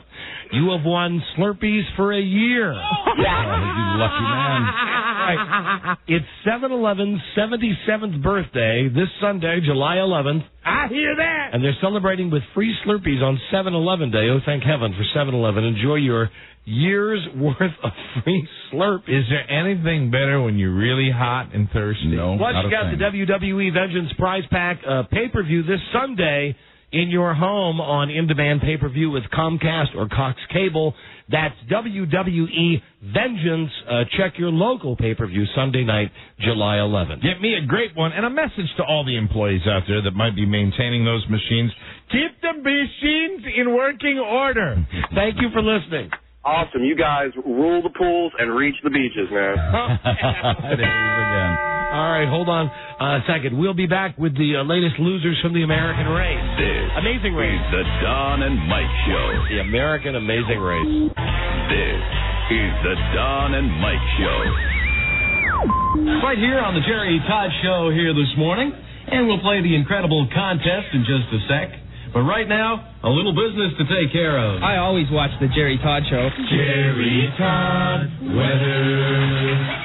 And it looks pretty good, it does. It is going to be cloudy.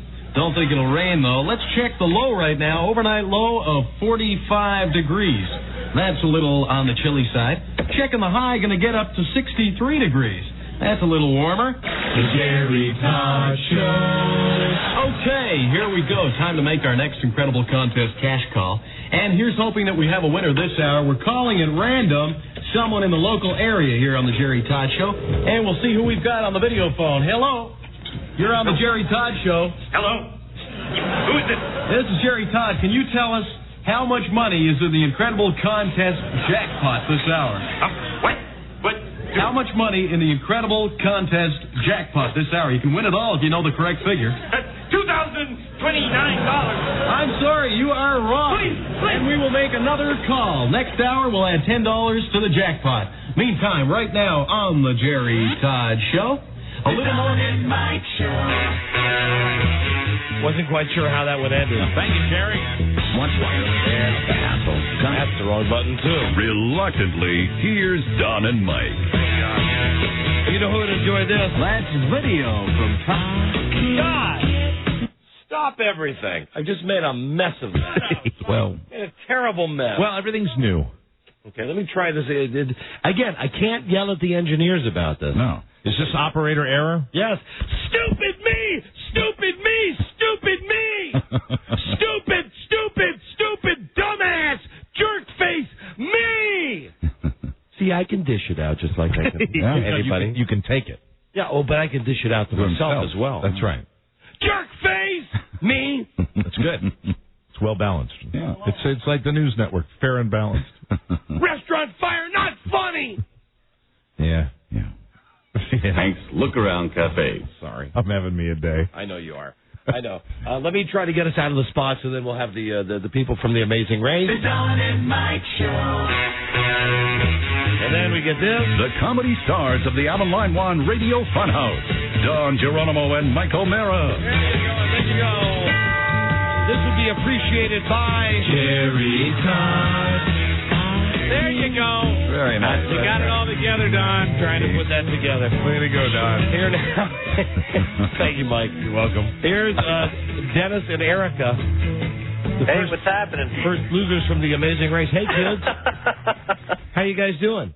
Good, doing all right. We're doing all right. We're still recovering. Now, what's you guys? Just to update here. Your status is what? You guys were together. You were engaged. What is your thing? Well, yeah, we were together for about 5 years and then got engaged, and then after a couple months broke the engagement off and split up entirely. And what is your status currently? Well, we're back to dating again. That's that's nice. But we're definitely not engaged. That's not happening anytime soon. There you go again. Just like on the TV show, throwing him under the bus again. There you go. You did that right when they eliminated you. You know what, Mike? Yeah, that was your comment. Absolutely. About them. Immediately, as soon as he said you're not, you're the last ones, you said he was too nice, and you were smiling. Thank you. And I know the type you are because you were smiling when you said it, but you were throwing daggers at him. I don't care how much you were smiling. I wasn't, because I know him so well that it's his personality, and we joked in all of our pre-interviews that we kept making jokes that, whenever we get eliminated, or probably because Dennis gives cabs away to somebody. So it was kind of an inside joke the whole time, and that it ended up happening. So it's a good thing. He's a sweetheart. Erica and Dennis, The Amazing Race is really the best reality show that's on TV. It really is, and you guys should be ashamed of yourselves. You were the first ones off. You got beat by the moms. By the moms.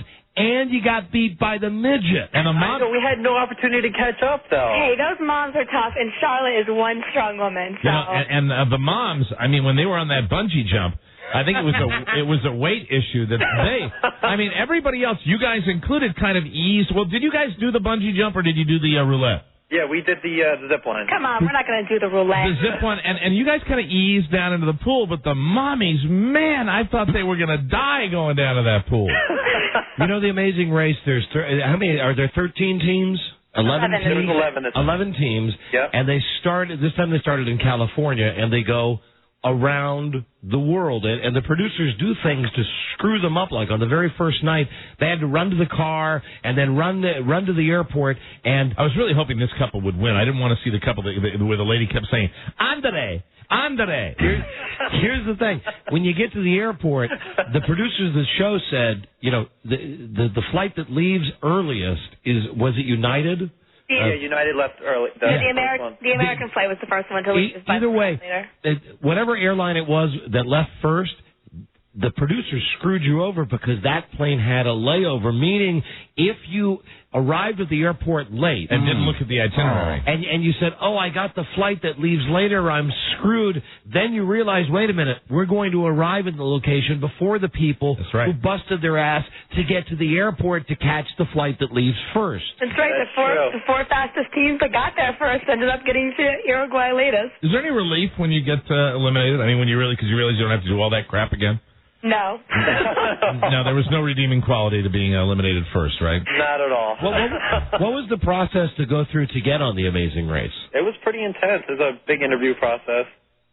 They screen you, and it gets pretty intense. We'd actually been really big fans of the show as well, and we had applied for 2 other seasons and been semi-finalists on season 3 and 4. Eric, have you thought about the fact that maybe you two should just bite the bullet and go ahead and get married? You want to be with him. It's obvious. I do want to be with him. You're right, but really, this on again, off again. We're on a TV show together. You want to be married to him, Erica? I'm gonna have to disagree with my good friend Mike. I think that, and no offense, Dennis, but listen.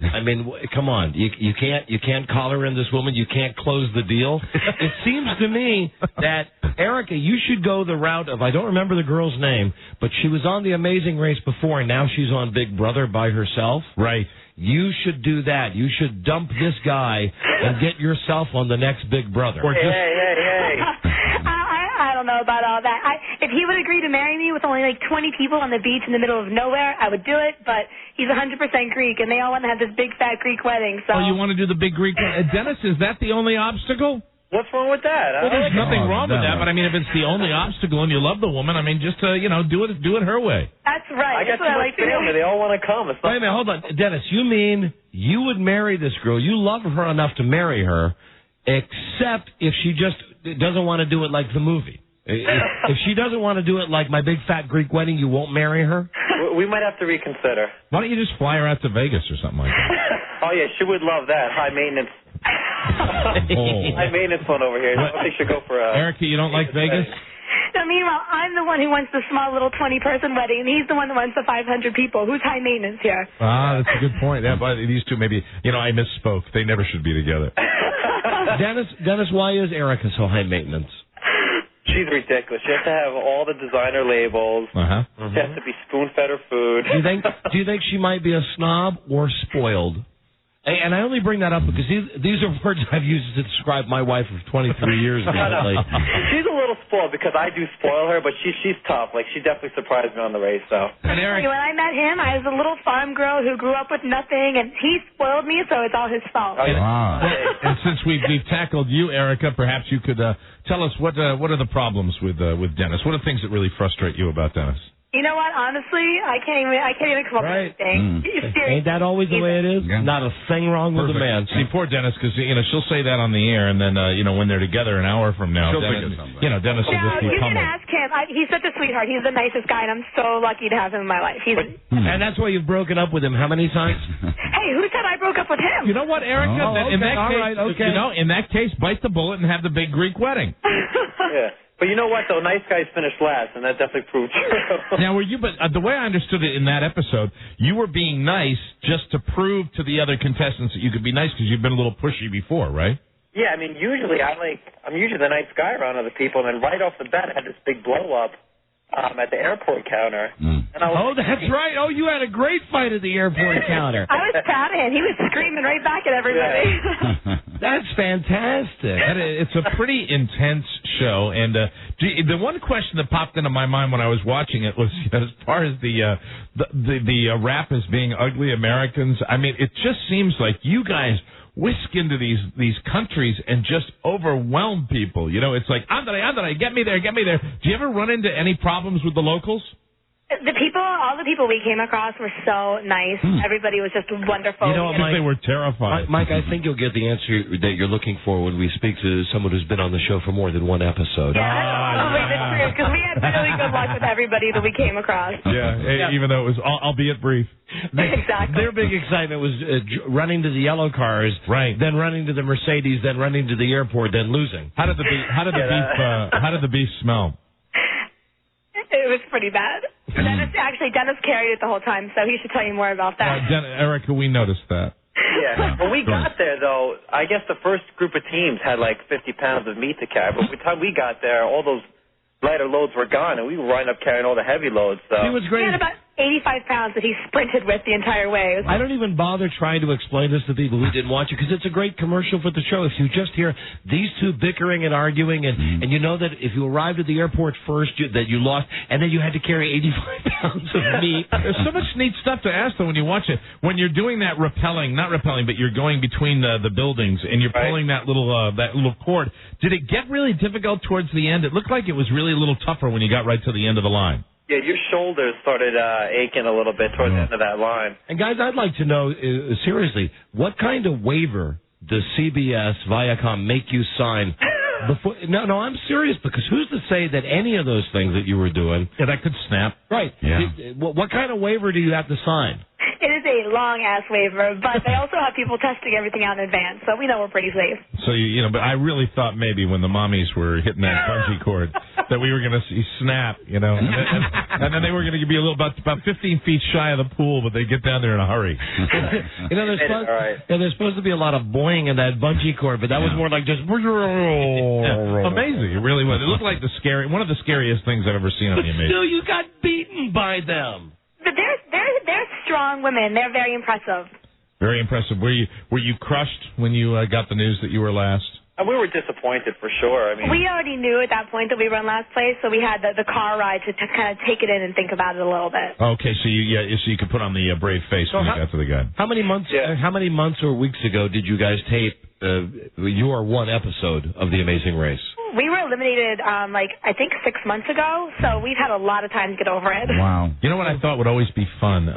What's the name of the host, Don? Do you know the name of the host that hosts that show? No, but he's not annoying like the guy on Survivor, and maybe that's why I don't know his name. I think he's Phil Kogan, he's a hottie. He's a little cruel. His name is Phil something. Is that what you just said? Phil Kogan, yeah. Phil Kogan. I would love to see, like, right at the end, you're the last ones here, and then you just look down and go, okay, and then just belt him. That would be some reality TV. I would never allow anyone to mess up Phil's pretty face. Oh, I'll say maybe I see the problem with Erica now. Yeah, you see what I mean? Yeah. Yes, sirree. You have an open relationship, you guys? Excuse me? Do you have an open relationship? No. Are you exclusive with each other? Yeah, we're exclusive. You know, it sounds like there's some just slight hesitation answering these last two questions. We're just looking at each other, seeing who's going to answer first. And now, is your part on The Amazing Race totally done? I mean, you don't get brought back for like the last episode. You're out of there. I can't tell you that. You better watch. Oh, but stay tuned. But either way, guaranteed, your faces will still be on every week on the beginning, right? You know it. True. Yeah, that's all right. Cool. Good. Well, that's good. Then listen, if anything does happen with you, and I can't see how that would be unless like they had like a crazy wild card. They said we're going to pull back the biggest losers that we had. Survivor's done it. The two people who you never know. You never know what happens. Bring back the two people who got beat by the mommies. Let's welcome them back. And for anybody else, you're happy with the experience? You enjoyed yourselves? Oh, definitely.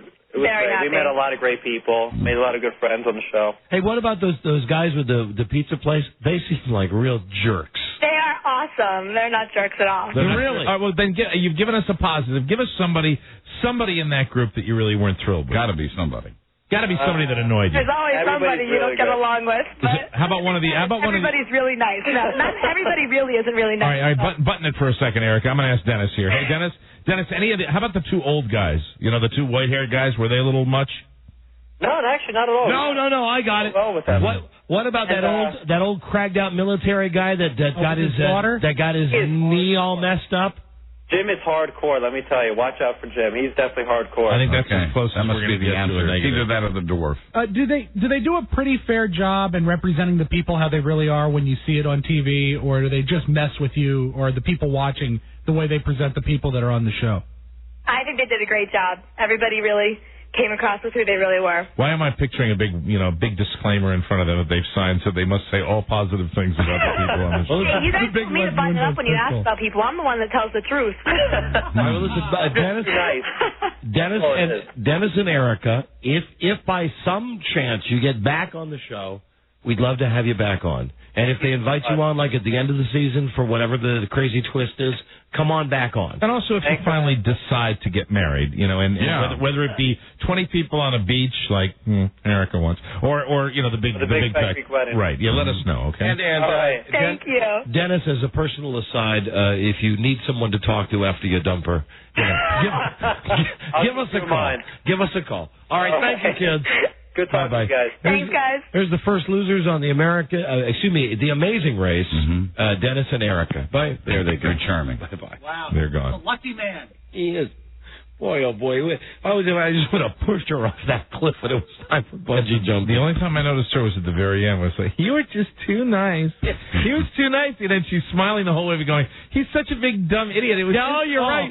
You're right. And Mike said that to me the other day after we watched the show. He said, God, that woman. I don't think he called her. I said that to you before we even knew that they were booked on the show. Right. That's what I'm saying. And she completely threw him under the bus. At any point on the first episode, did he talk about what it must feel like to crush a woman's neck with his thumbs? Rob. Rob. Schadenfreude. There you go. Well, that went well. Let's call BA and tell her that was a good booking. Hello? Hey, BA, that was a good booking. Yeah, they were cute, weren't they? Do you think that if they told you, are they going to be back on that show or something? I only asked them if they were still together. Oh, I got you. But I have their info. Here's a question for Beth Ann McBride, our producer. a question that you guys aren't hip to, but I'll ask her right now on public radio, so she will have to answer. You're forced. Beth Ann? Uh-huh. Which do you love more? Who do you love more? Your daughter or your dog? I love them equally. You love your daughter and your dog equally? She was telling me before the show. Now, here's the deal with Beth Ann. Oh. Last night... this is disturbing. Last night... I know it would be. So we're chatting, and I say, I call her, say, what's on the show tomorrow, blah, blah, what are you doing? She says, my dog, she describes her dog has gotten very ill, and she's finding a vet.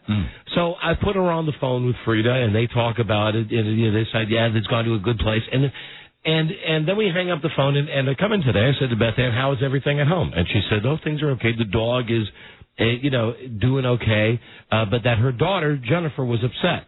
That her daughter, because Beth Ann was so absolutely beside herself, you were crying, right, about the dog being sick? I was distraught. Of course. Very distraught. That her daughter, now how old is Jennifer? 19, same age as Bart? Yeah, she'll be 19. Right. So she said to Beth Ann, her mom, who do you love more, me or the dog?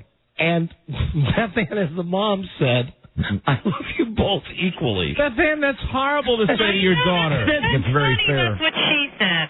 And then Beth Ann looked at me, she said, do you think that was the wrong thing to say? I said, baby, that's the wrong thing to say to your kid, that you love the dog equally with them. Equally, wow. You mean you really must love your dog, or treat your daughter very badly. No, I tried to backtrack and try to rephrase it, and she could just and I said, Jennifer, how can you love something? You gave birth to me. This is a dog. Hey, man, I'm with your daughter. Absolutely. I know. And but the dog is easier than Jennifer. Of course. Good point. Because 4 legs and a smaller brain. All right, well, listen, for the record, I guess I already asked you. You answered. But who do you love more, your dog or your daughter? I love them differently, but equally, I don't know how to explain it. I understand. Say she loves her daughter more than she loves her dog. I understand, Beth Ann. Thank you, Bud. Yeah, of course And you understand. incidentally, do you have any friends yet?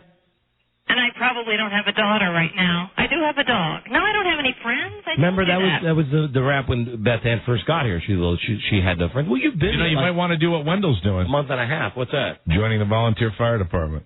Is he really? Yeah. You're kidding me. Yeah, No. Wendell's joining. Did she just hang up? Is she gone? No, I'm here. Oh, okay. That's what Wendell's doing. And I think maybe Beth Ann can meet a lot of new people doing the same thing. I really don't want to do that. You don't want to join the volunteer fire All my department? energy and my focus is on my dog and you guys and Jennifer. Oh, In that order. Not necessarily in any particular. You just dissed her again. No, she's had this. She's thought this since we had the dog. I love the dog more. How long? Dan, just out of curiosity, how long have you had the dog? Since she was 6 weeks old. And how long would that be? She's 8. That's 56 in dog years. Hold on. In human years, how many years is the dog? How many years? 6. He was right. How many? 6 years old. 6 years. And your No. dog? In human years, she's 8. 8. All right. So you've had the dog for 8 years, and you've had your daughter for 19 years. Right. So for the first 7, 8, 9, then you loved your daughter more than any other animal. I got to think, instead of joining the volunteer fire Right. department. I wasn't like an animal freak or a dog freak like I am now till I had the dog. Maybe instead of joining the volunteer fire department, you should join PETA. But at the firehouse, they're probably going to have a Dalmatian for you. Amen. They're a tough breed. Tough breed. Not if you love them most. What breed is your dog, Beth Ann? She's a mix. What breed is your daughter? She's a mix. All right. Goodbye, B.A. Okay, bye. She's too funny. Yeah. And that's real. That she said to me, like, seriously. I love them equally. She said, my daughter got upset. And the way she said it to me is, do you believe that? My daughter got upset. She got all upset with me because I said I love the dog as much as her. Yes, she's a kid. Your kid. I said, God damn it, honey, that is the wrong answer every time. In different ways. God damn it, honey. Honey? God damn it. Man, walking the daughter. Hey, quick break. And we'll be right back to the Friday favorite. This is the Don and Mike Show. Hold on. How did it do? It didn't. No. It didn't do. Do I need the screwdriver? Let me try this one. And it depends upon what the meaning of the word is. Yes. If is means is and never has been, that's one thing. If it means there is none, that was a completely true statement. But as I have testified, I'd like to testify again. It is somewhat unusual for a client to be asked about his lawyer's statements instead of the other way around. The Don and Mike Show. Slick Willie. Right on. 522. 222 in the West. Midwest. 322. And Dallas. Sometime between midnight and 4 a.m. They are entertaining always. Yeah. Don and Mike. Let's see if this other tape fires now. You know, it's been so long since we've played the Clinton-Monica tape. Yeah. Here's the one that we tried to play that was kind of busted. Can you tell the grand jury what is tricky about the question, did anyone other than your attorneys ever tell you? No, there's nothing. I'm just telling. I have explained. I will now explain for the third time, sir.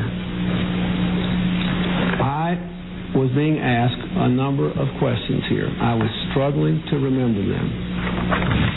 There were lots of things that had gone on during this time period that had nothing to do with Monica Lewinsky. Well, anyway, obviously, he's the guy. Let's do it. I smell a musk. I smell brute, high karate. How are you? Hey. Good to see you. I just heard you playing those tapes. That was a dark time, a dark period of my life. You are happy now, though, aren't you? I'm very happy. Things could not be better. I'm very, very thrilled. How are you, Don? I'm doing great, Bill. Bob, good to see you again. Hi. Buzz? Mr. Clinton? How are you? Why don't you know something? I bought the book. Oh, that's good. I understood you read it on your at your beach home. I read it all 900 freaking pages. Well, you know, I wanted to encapsulate everything that existed in my presidency, and I wanted to make sure that you and all the other readers and fans could understand the nature of what it was to serve this country for that period of time. I think most people, like myself, although I'm interested in your background and how you became president. How would that work? Most of us were interested in. What you're interested in my background? What do you mean? Well, I was interested in, like, with your mama. Growing up. You know, and your brother. Oh, yeah. You write about that in the book. I include that briefly. Of course, it's a comprehensive history of my days in the White House, and I wanted to make sure people understood all the details. And, but you didn't write a lot about Monica Lewinsky. Primarily, the book is for all my money fans. That's what I decided to do. Out of over 900 pages, I think there were maybe 15 that indirectly talked about Monica Lewinsky. Well, I can answer that if you'd like me to. Basically, it's not a time that's all that much significance to me personally. And if you've seen her lately, as I have, and heard her commentary, of course she's negative about the book, which is not a surprise to me. But I will tell you that I will notice that she may be disrespecting the content of the book, but I disrespect what she's done at the dinner table. If you see how big and fat she is. Unlike you now, super big and fat, man. She's goofy fat. She really is. Have you seen her? Yeah. Man, oh man. Are we still able to talk like we used to on this show? No. We can't talk the way we, because I used to like to. One of the, if I may be candid, we had some FCC problems we're working with. One of the more refreshing things that I like coming out and talking to you on the show is that we could just kick back and be a couple of guys. Like I have many men friends that I have a relaxing and an open relationship with, where we can talk candidly about what is one of my favorite subjects. And I was told by your female producer, which get a good look at her. I'm worried about that decision. You want a boys' club, really, first and foremost. You want to insulate yourself with people that you can talk candidly around. And unfortunately, as much as I respect women's rights, you have a difficult time doing that when you have a woman in the inner circle. And I enjoy love. Sure. Although we can't speak as explicitly as there's before. one particular word you and I used quite frequently when I was a guest on your show the last time. What's that? It began with a P and ended with a Y. Oh yeah, no, we can't. We can't say that word anymore. That's out. And and then somewhere in between we would say that is fine, and then that word. And I would say, man, she is fine, and then I'd say, do it. and sometimes I used to say that when I was back in the governor's mansion. I would say, I bet you have a nice and well, you can't say that now. You know what so nice, active love. You know what we can talk about though? I do enjoy active love. Let's talk about your monogamous relationship with the lovely Hillary. Oh yes. Now, what we did last time we were here, you want the party line? Okay. As far as the standard line. All right. Here's the deal. She's a good senator from the state of New York. She's doing a fine job. Tell me the truth. I respect her. She helped me during my presidency. Tell me the truth. Huh? When's the last time you had sex with her? Oh Lord. Let me see. I called her 2 weeks ago, and I think we were talking about that. She was complaining, which she's often wont to do. And I think it would be, well, if you count the White House, I'd have to guess. I can't give you a real specific. You don't think you've had sex with her since you left the White House? Oh no, that's been 3 years ago. No, it's so funny when you bring up the word Hillary, I get a little vomit taste in my mouth. It's kind of an automatic gag reaction. I would say total time that we have not had normal relations would be 11 years. Wow. Now 11 years total, and that's all right. She's a strong-willed woman. When I read your book, she does a good job. When I read your book, she does indeed. The only thing that's my sincere face. You like that one? She does indeed. The only thing, and I roll my eyes just for you. And you do that thing with your thumb, don't you? That's that comedian from Kennedy thing. There we go. Yeah. That's the Daryl Hammond thing, right? Hammond, yeah, I hate him. I think he's gay. In the book, you write... Hillary does not enjoy my style of active love. In the book you wrote... Are you familiar with active love? Active love, if I can explain it, I'd love to talk about that, because I think this is not in the book, and this is something where I could... You were mentioning the fact that your wife does not initiate. You're correct. We are compadres on that, mi amigo. My wife Hillary also. Absolutely. It's very, very difficult. But with other women...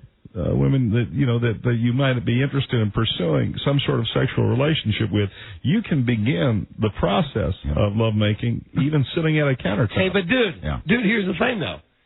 High energy, one-sided active love. Here's the thing. That's what I enjoy. I know Buzz and I have spoken about this often. He understands all of my concepts, and I've read every book on the subject. I'm a voracious reader. I think people should be well-read and well-informed about a variety of subjects, but one of the subjects that has interested me in my Harlem office since I've been outside of the presidency has been the art of love. Mm-hmm. And the art of love in so many different cultures and so many different entities is something that you can pursue in a variety of ways, and it starts with the mind in many cases. But you're married, though.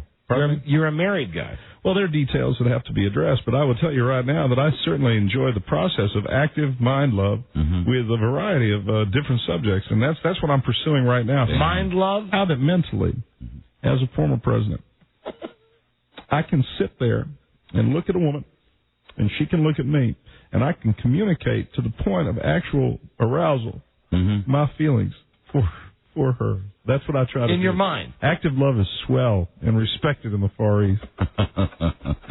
That is one of the areas, and I've read those books, too. Yeah. Active Love. That'll be my next book. Active Love by Bill Clinton. In this book... Active...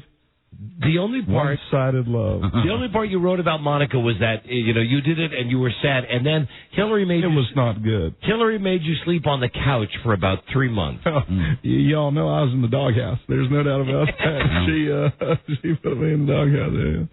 Yes, she did. She had me sleep on the couch, but that allowed me an opportunity that people are not aware of to pursue my new interest in the computer. And the couch was located very close to a computer terminal. Let me then guess. I was informed by the Secret Let me guess some of the sites that you visited. I went to the first one. I went to www.jennajameson.com and enjoyed an hour or two of wonderful. And then I involved myself before the Secret Service shut it down. I involved myself in several wonderful chat groups where the idea of active love was discussed. Now here's a question. I'll answer any questions. When you go on perfectly candidly, I'm not an officer. When you go on an adult-oriented chat group and you identify yourself as Bill Clinton. I do no such thing, sir. Good for you. I do no such thing. What is the name Let me you make use? it clear to you right now. I did not use that. I used my chat group name. Which is what? Barney. Barney. I would say Barney, and that was it. And then I would be Bobby, or I would sometimes be a pretty girl. It would depend on the moment, and that's the nice thing. I don't know whether any of your listeners are, I was behind the times as far as the computers. There were stories written about that as how computer illiterate I was, and it's true. I still am for that matter. But I'm going to tell you right now that one of the things I enjoyed was creating different personas. Do you know you can go on a chat group and you can make yourself a totally fictitious person? Yeah. And I found that to be enlightening and liberating, that I could be a beautiful 25-year-old woman on the computer and talk to men as well as women. It was very, very exciting. That makes you a faggot. Well, no, it does not. It does not in any way. Not that there's anything wrong, and I believe equal rights for all citizens, and I'm in favor of equality, and I've done a lot of work for it. Did you ever take a conversation with a man where you were pretending to be a woman? Did you ever take it to the point of active love? Yes. Yes, I did. But of course, active love is a mental thing. It's not something where there's physical contact, not physical contact with that individual towards me, but in many cases, how do I explain this succinctly and clearly so your listeners will understand it? I'm going to tell you this. What I did was, during my computer chats, I would communicate mostly as Johnny Smith, who was one of my computer names. That's the name that Bush used yesterday on the show. Johnny Smith. Johnny Smith. And I would be Johnny Smith, and I'd be talking to someone who was interesting, say a 35-year-old housewife who was up late while I was sleeping in the couch, and she was from the Midwest. And I would not, the active love process would involve me, where I would involve myself in the active love. Do you understand what I'm saying? I understand what you're saying. And nobody ever walked in on you when you were... Not when I was turning Japanese, no. You're experiencing this active love? I did not enjoy being a bottom. No. I didn't. I experimented in being a bottom, but I prefer being a top. Didn't like it. I've always preferred being a top. That's a good choice. I think that's a good choice. It's not like being a bottom on the internet or anywhere else, but man, what a great toy. I called it my toy. I said, listen, I'm going to go sleep on the couch, Hillary, and I've been playing on the toy for a while. And she never paid attention to that. She felt it was fairly harmless. It was all right. Let me ask you. Being submissive is not my scene. Let me ask you about I'm looking for a groovy chick. The Democratic candidates, Kerry and Edwards. They are both fine men. I admire them both greatly. Who's the most handsome of them? Oh, John Edwards. There's no doubt. He is such a young-looking 50, don't you think? He's got wonderful coiffed hair, a great smile. Would you ever get him in a chat group? I certainly would like to. I could enlighten him on the ways of the White House, some of the secret corridors that exist. Secret corridors in both the White House West Wing and in the mind. Oh, yeah. The mind to pursue active love. That is what I am enjoying and what I'm interested in right now. Do you know there are several countries where it is perfectly acceptable to engage in active love in the work environment? Yeah, but unfortunately... They consider it a way to stimulate productivity. The United States is not one of those countries, though, is it? Well, I'm working very hard to make sure that the workplace can be a free place. Freedom of expression can also work its way into sexual activity in the workplace. How many chicks? I think a man in this day and age, and I mean this, and I say this to my fellow Americans, that a man ought to be able to express himself freely in all areas, love included. Express yourself. Thank you, Buzz. Got it. I think of that young VP that's out there right now working real hard, and it's a Friday afternoon, and he desperately sees that girl in the outer office that he wants to hit on. And he can't do it because of these societies, regulations, rules, and regs. What about the chicks that you must meet, like at your book signing, where you have people lining up for 12 hours, and it's like the percentage is 80% female, 20% male. What? ATB, Don Geronimo, ATB. ATB, what's that mean? All too brief, my friend. They'll line 1,000 of them out there, and they'll just whisk them right through, and I'll just be, wait! I'll try to grab them around their ankles when they're leaving, but it's real tough to do.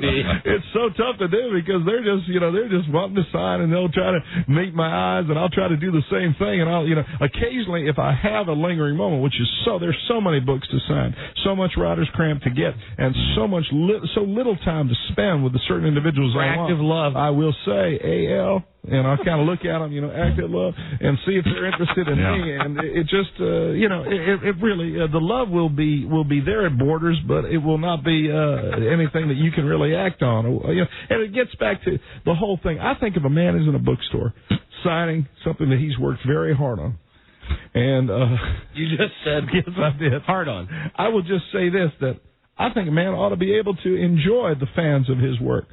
And a man ought to be able to communicate that enjoyment in the only way he knows how. Yep. Active love. How did it go at Barnes & Noble? Barnes & Noble is a fine bookstore, a great chain. That's a good joke, Rob. Barnes & Noble, we're very accommodating, and I always request three things when I do a book signing. Lots of active love. What I request all the time, give me a glass of water. In case I get a little dry. Right, we got water, right? Okay. I'll require a little to wet my whistle while I'm signing my books. I want fresh pens that aren't going to run out of ink. We don't have any glitches like that. No problem. And I request a table that has a curtain in front of it. That is all I request. I know. Because quite often when I'm sitting down, I become hot and sweaty, and I will remove my pants when I'm doing my book signing. And of course, it would be unbecoming if I'm wearing a business suit with my tidy whitey. And well, now, quite often, don't you go commando? Only when I'm near a sex chair. Sex chair. Familiar with a sex chair? No, I am. What's a sex chair? Something where you can enjoy hard, sweaty, deviant, one-sided, wet, active love. We're going to play the game. Now, love is Jeopardy. I sure didn't know we'd be talking about that the whole time, Rob. But I kind of liked it. First two callers at 877-365-3636 get to play with my man. Yeah. BC, my man. Yeah. Can I just say something to your lovely wife who may be listening today? I'd like to pass this message along to her. Oh, sure. Go ahead. Freda, this is your former president. Initiate. That's all. Initiate this weekend. Initiate. Make him happy. Initiate it. And let me say something if she's listening to Hillary. Initiate. I have to be more specific with that. Just two words for her. What's that? Touch it. Oh, God. Of course Please touch it. And you are speaking about touching what? My heart. There you go. Thank you. Right. We'll be right back. This is the Don and Mike.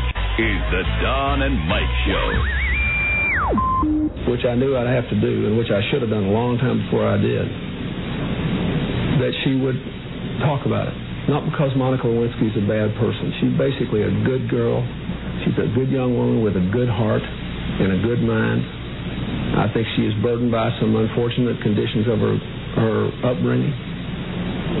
But she's basically a good person. But I knew that the minute there was no longer any contact, she would talk about this. She would have to. She couldn't help it. It was a part of her psyche. So I had put myself at risk. So. The Don and Mike Show.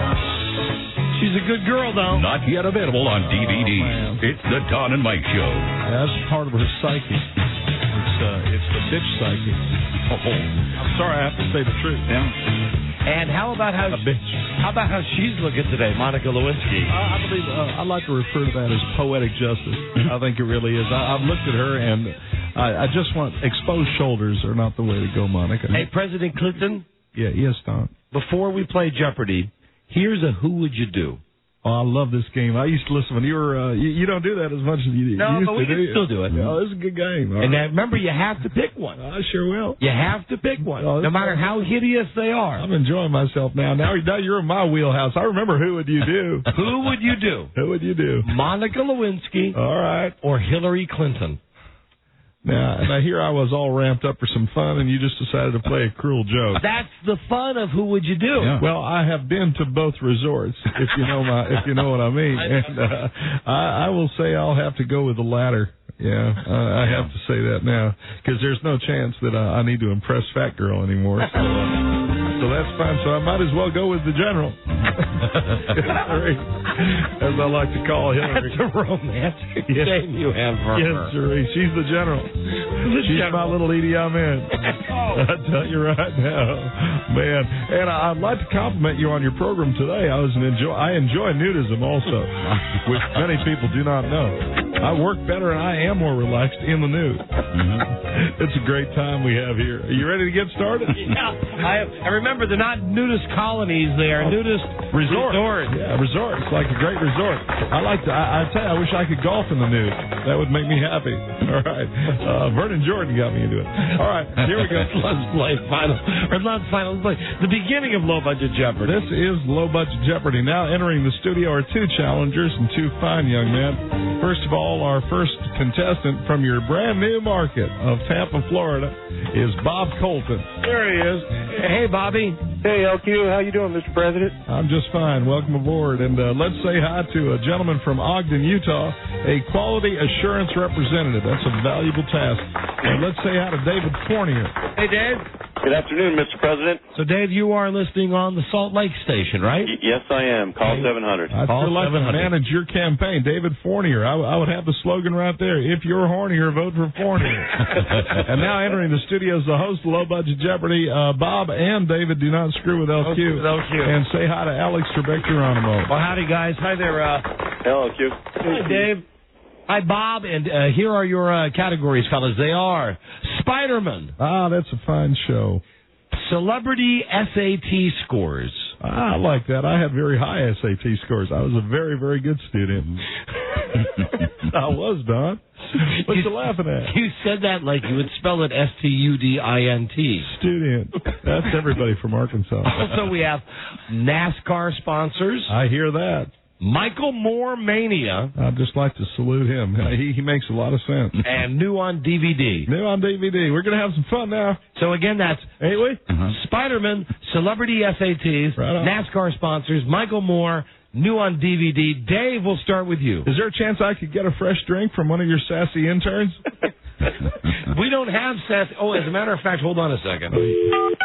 We don't have sassy interns. Oh, that's a shame. But we still have Joe, and Joe is not giving us... Hey, hi, B.A., would you put Joe on, please? Yeah, 1 second. Joe is not giving us his weekend kickoff slogan, and I think you're going to love it. Well, I'd love to hear it. It'd be great. Joe Ardinger, say hi to Bill Clinton. Hello, Mr. President. Well, hello, Mr. Ardinger. How are you? It's nice to meet you. Joe, we've not had the opportunity. Here it is. 3 hours into the show. Give us your weekend sign-on. The weekend is here. Have a can of beer. Oh, that's great. I'll hook you up with my brother. Really? Should I do it in my British accent? Yes. Oh, please. Love to hear that. Love that. The weekend is here. Have a can of beer. You're a good boy. He is. You're quite a good boy. I'll give you Roger's number. All right. All right, thank you. Bye-bye. All right, let's get rocking and rolling, shall we? All right, Dave, go ahead. You pick a category. I'll take celebrity SAT scores. Now these are courtesy of Time Magazine. And can I just say, everyone should get a good education. And I'll give you a 50-50 shot on these. I'll tell you the celebrity, and it's either over or under 1,000. All right. Okay, because a lot of people scored 900, maybe 1,100, 1,200, 13. You're real smart. Very good. Are they over or under 1,000? This will be a fun little conundrum. Celebrity SATs. For one, Tom Cruise. What is under 1,000? No. Bob, it's your chance to steal. What is over 1,000? Yes, there you go. And Tom Cruise's SAT score 1125. I think he was darn near a fool to let go of that Nicole Kidman. Yeah. Oh, let's stay there. Did you see Eyes Wide Shut? I have it. I own it. Sure. I'm not surprised. Don't you like when they go to the big mansion and they're all wearing masks? The big Mardi Gras party? Oh, that's big fun. I wish I could have had a state dinner like that.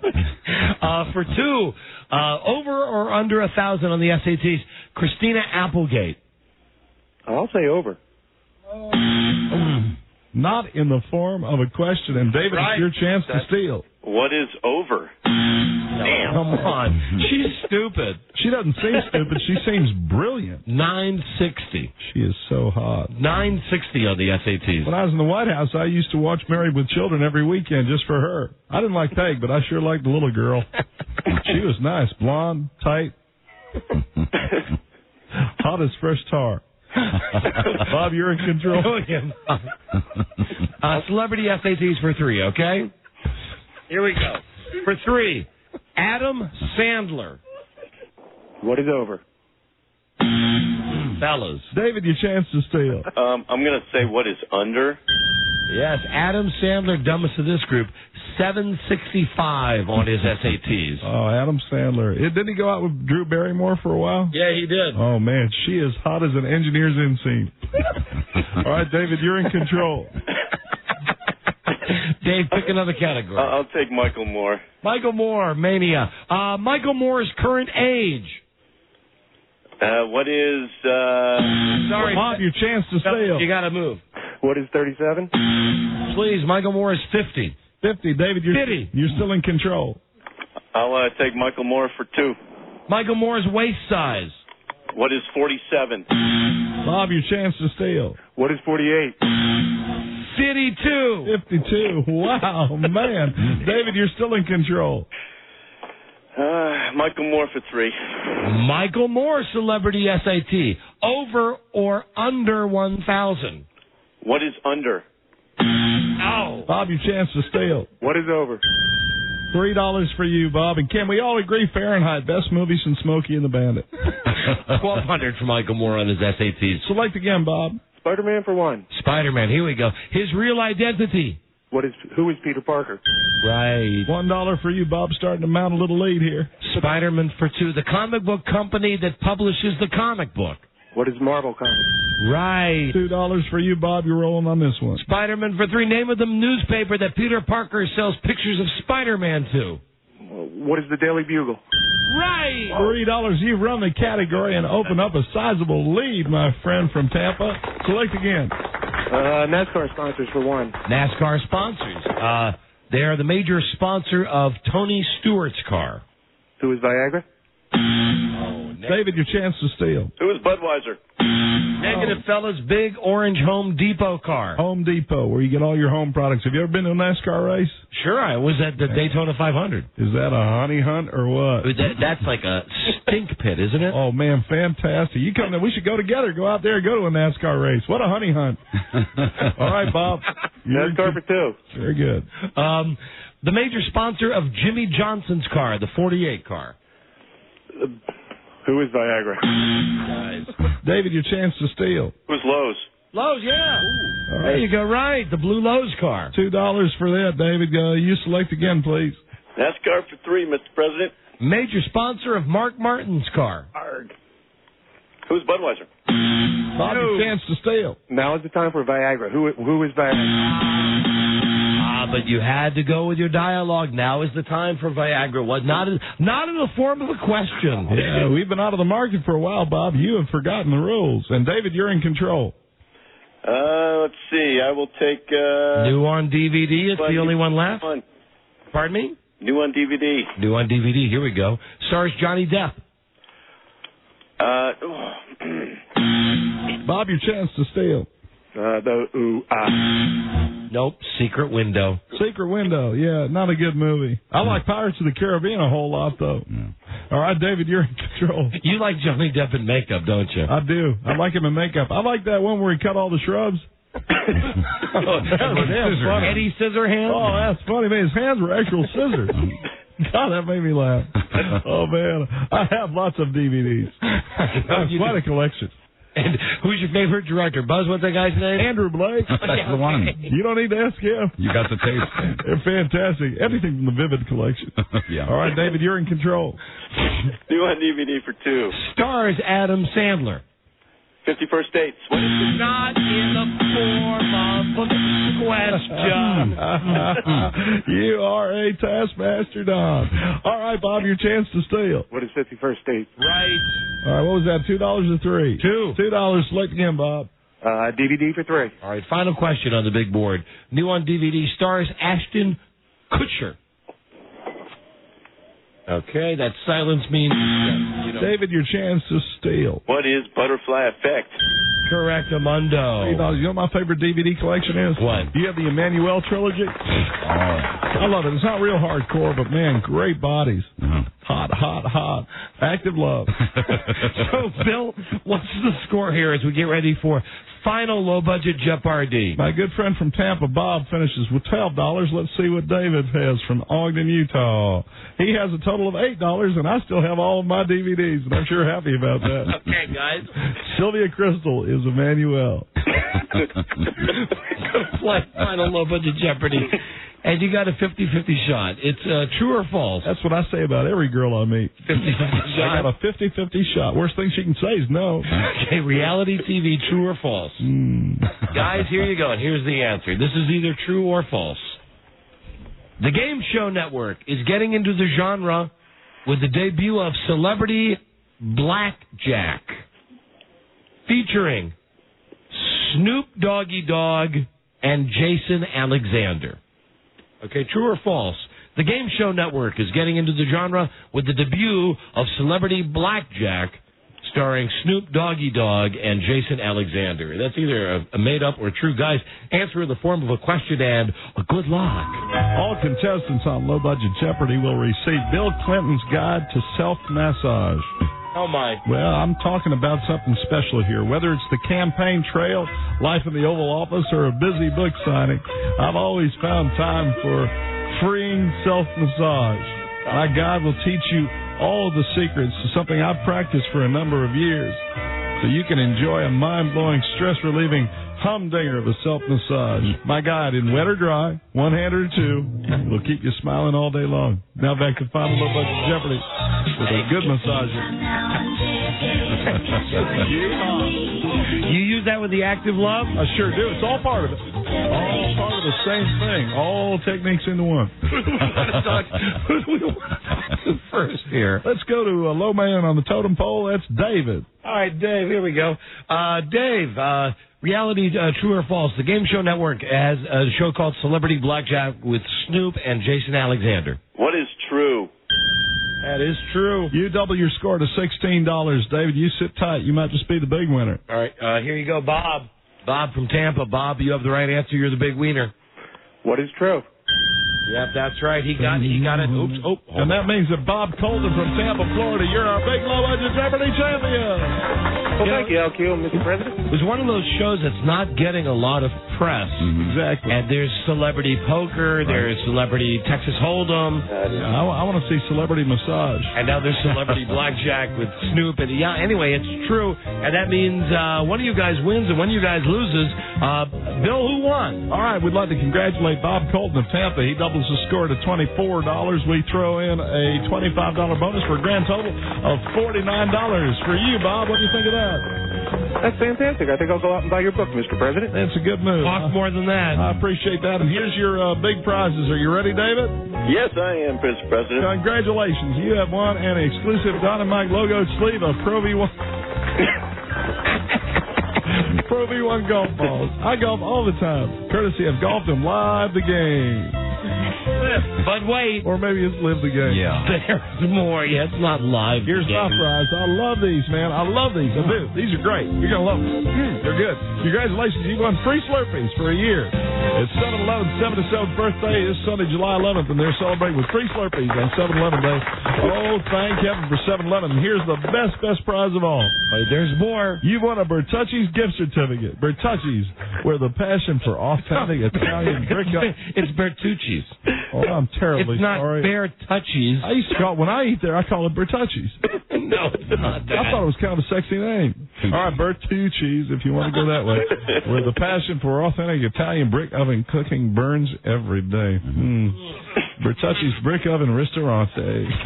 Enjoy that food. And enjoy yourself. A pleasure meeting you, Mr. Fournier. Thanks, Mr. President. Bob and Dave. Firm limit. Thank you for listening. Have a great weekend, guys. And that's it.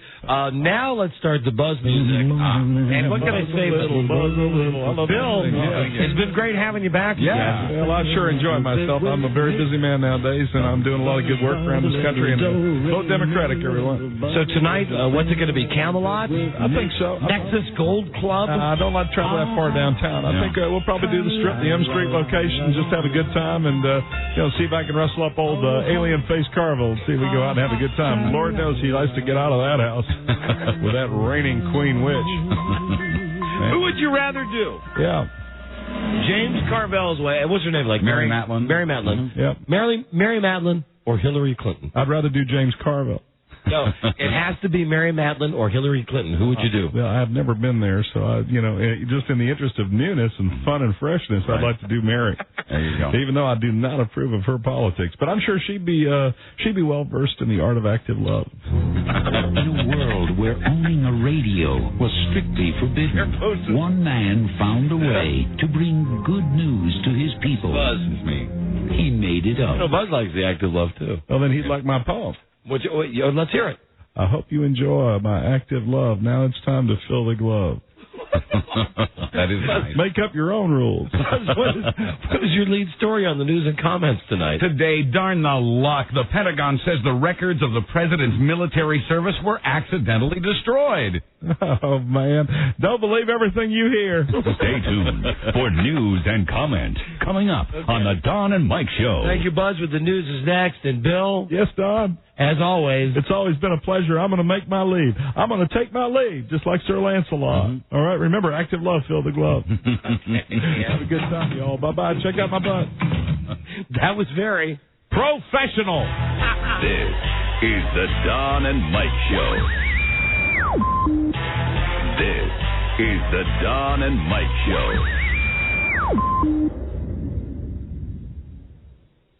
Come on now. You know what? New system. Here I was bitching about the computers earlier in the week. Now I'm thinking everything's got to be on the computer now that it works. Yeah. Hold on, let me try this. Crackpot. See? That was on. Did you hear that recue? Was that on the tape? That's on tape. Well, it's all good now, though, right? Yep. Well, we'll try it one more time. The Don and Mike Show. What's the word from Planet Crackpot? The Don and Mike Show. Oh, Hey, you give me some Elvis. Mm-hmm. Not Rob's Elvis, my Elvis. Costello. I'm happy. Me too. They respectfully declined Don Geronimo and Mike O'Mara. Do you want to say I'm very happy. You want to say something? Yes, O'Mara is open for business.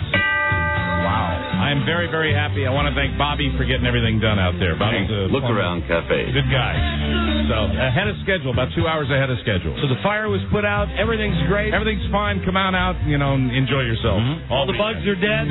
They're all dead, Don. It's the gas. It's time for Buzz's News. Buzz tonight brought to you by Verimax, the world's #1 sexual pleasure performance enhancer. Verimax is #1 because it really works. Someone called for a doctor? Doctor developed, clinically tested, and patented. Verimax, get it at nationwide retailers. Call 1-888-TRY VMAX. You never hear this on the radio. No, I love Accidents this song. Will Happen by Elvis Costello. He's great. He is. But what's up with that dude's glasses? With Elvis's glasses? Yeah. Is he in And what's the deal with the shaving? And you know what else? He does this couple thing like Michael Moore does. I know he does. He also got the Vish teeth. None of them touch. Well, he's got the British teeth out. Yeah. He's got Austin Powers teeth. So talented. He was on the receiving end one of the greatest Larry Sanders lines ever. Oh, when Hank bought his car? Yeah, it was like a Bentley or a sports car or Right, something. yeah. And Right. He said, tally-ho, F-face. Buzz, you like Elvis Costello? I love Elvis Costello, all of his songs. Good, then we're all agreed. We all like him. Amen. Now here is Buzz. Hi, Don and Mike. Boy, are their faces ever red at the Pentagon, where they've been forced to admit that records of George W. Bush's service to the military were accidentally destroyed. Right. How much and how well the president served have been called into question by critics, including Michael Moore and Fahrenheit 9/11. But blame the New York Times for this one. First Lieutenant Bush served more than 30 years ago, and the Pentagon says those records were destroyed along with, quote, numerous service members. They say it happened during a project aimed at preserving deteriorating microfilm, and they say there are no backup copies. They used to keep all the records on microfilm. No, I know what you're saying. I'm just smelling something here that smells like... The bad microfilm? Sounds like somebody stepped in something. Yeah, a little hinky. Quoting one author, those are records we've all been interested in. You think? Another... You mentioned Michael Moore. Yeah. Speaking of Michael Moore, and everybody is, Monday on the show, we're going to have a guy named Mike White, who has a very popular website, MichaelMooreHatesAmerica.com. Oh, I've heard about that website. The anti-Michael Moore. And now he's not so much anti-Michael Moore. I mean, he does have a viewpoint that Michael Moore only presents one side of the story. Right. His Michael Moore might agree with him on that. Yeah. But what's interesting is if you go to MichaelMooreHatesAmerica.com, you click on the trailer for the movie, and it's this guy doing what Michael Moore did to the GM guy. Right. It's him following Michael Moore around saying, can I talk to you? Can I talk to you? And it's Michael Moore being interviewed like in Bowling for Columbine going, I only appear in my own movies. Right. So we'll find out what this guy's story is and his relationship with Michael Moore on Monday's episode. Very cool. He had a good answer for Jon Stewart, who asked him recently, are you fair? And Michael Moore said, no. He's not. Another movie chain in the Heartland has banned Fahrenheit 9/11. Add the monolithic GKC theater chain to the monopolistic Fridley theater chain, and you've blocked the movie out of places like Grand Island, Nebraska, and Marquette, Wisconsin. From Marquette, you'd have to drive 39 miles to Fond du Lac to see it, and from Grand Island, it's nearly an hour to Kearney. But Buzz, if you've never been to Fond du Lac, you've not lived. And try the fondue there. Yes. Oh, my God. Yes. Have you ever been through Fond du Lac? Mike, I believe there was a time I may have worked at, I think it was WDZZ, when I did a week. When I was working at Walkie, I was working a bunch of part-time stations. Right. Walkie in Milwaukee, station in Fond du Lac, and then a station, I think, maybe around Madison. So, yeah, wow. I've been to Fond du Lac. What you call, and what you now refer to as the golden years. And that's sad. That's sad. Those are my golden years. Saturday night in Fond du Lac. Well, damn the giant corporations, these big theater chains. They say they don't run propaganda. They had no trouble with it during World War II, but this is an anti-war film. Nevertheless, the movie's opened on several hundred more screens today, Fahrenheit 9/11. Yeah, you'd never hear about this if Walt was still alive. 3 people were injured in a crash on Disneyland's Big Thunder Mountain. The Big Thunder Mountain Railroad. A 10-year-old boy and his parents were taken to the hospital with head and back injuries. They'll be all right, but it's the second crash on that ride in 3 months.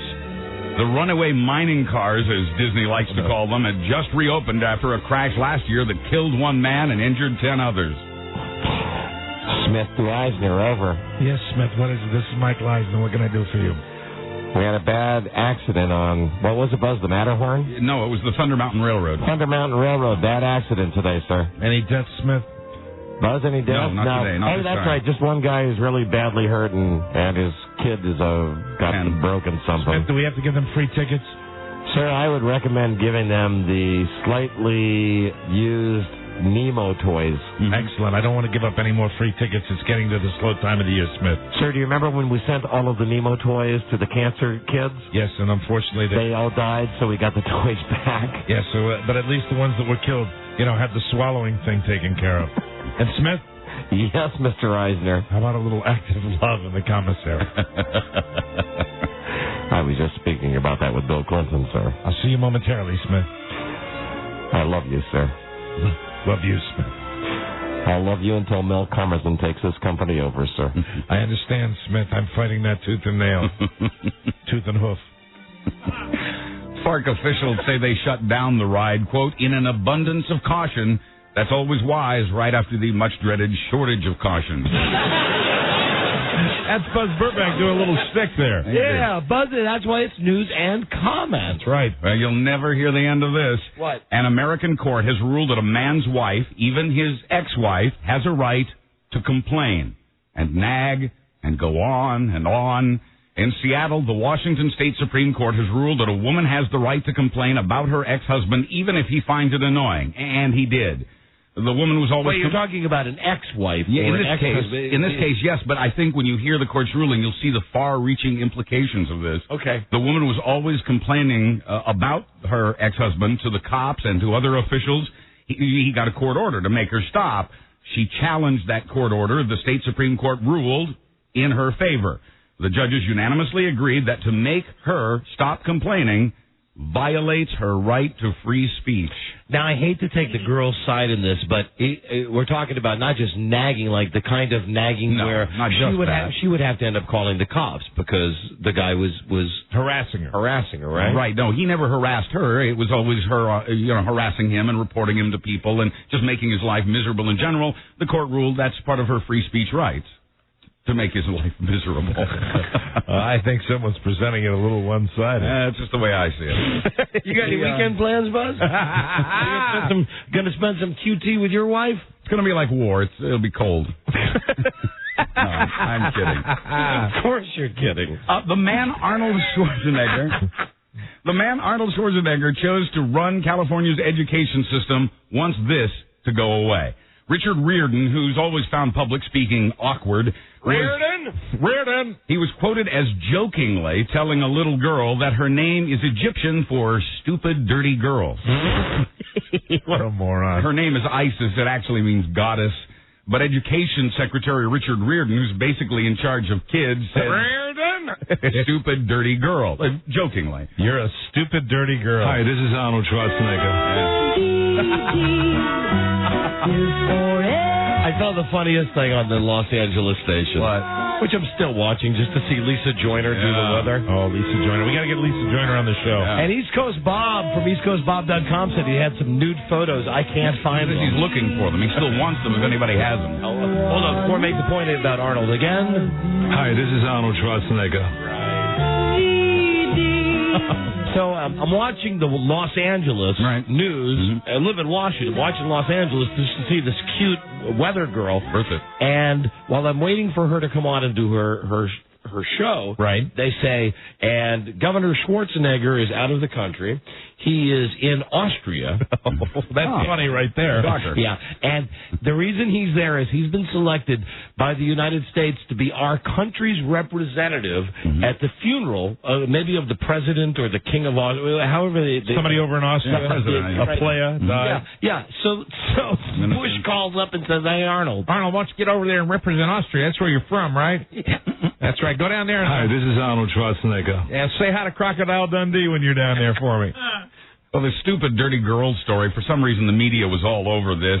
Riordan has since apologized, quoting a spokesman for Riordan, "It's time for us to move on." Okay, now we go. I got sidetracked there with Arnold Schwarzenegger and VD. Yeah. But so Riordan says to the girl, to a little girl, Education Secretary in charge of California's kids, he says, he was kidding, but it was maybe a poor choice at a poor time. He said that her name, Isis, means stupid, dirty girl.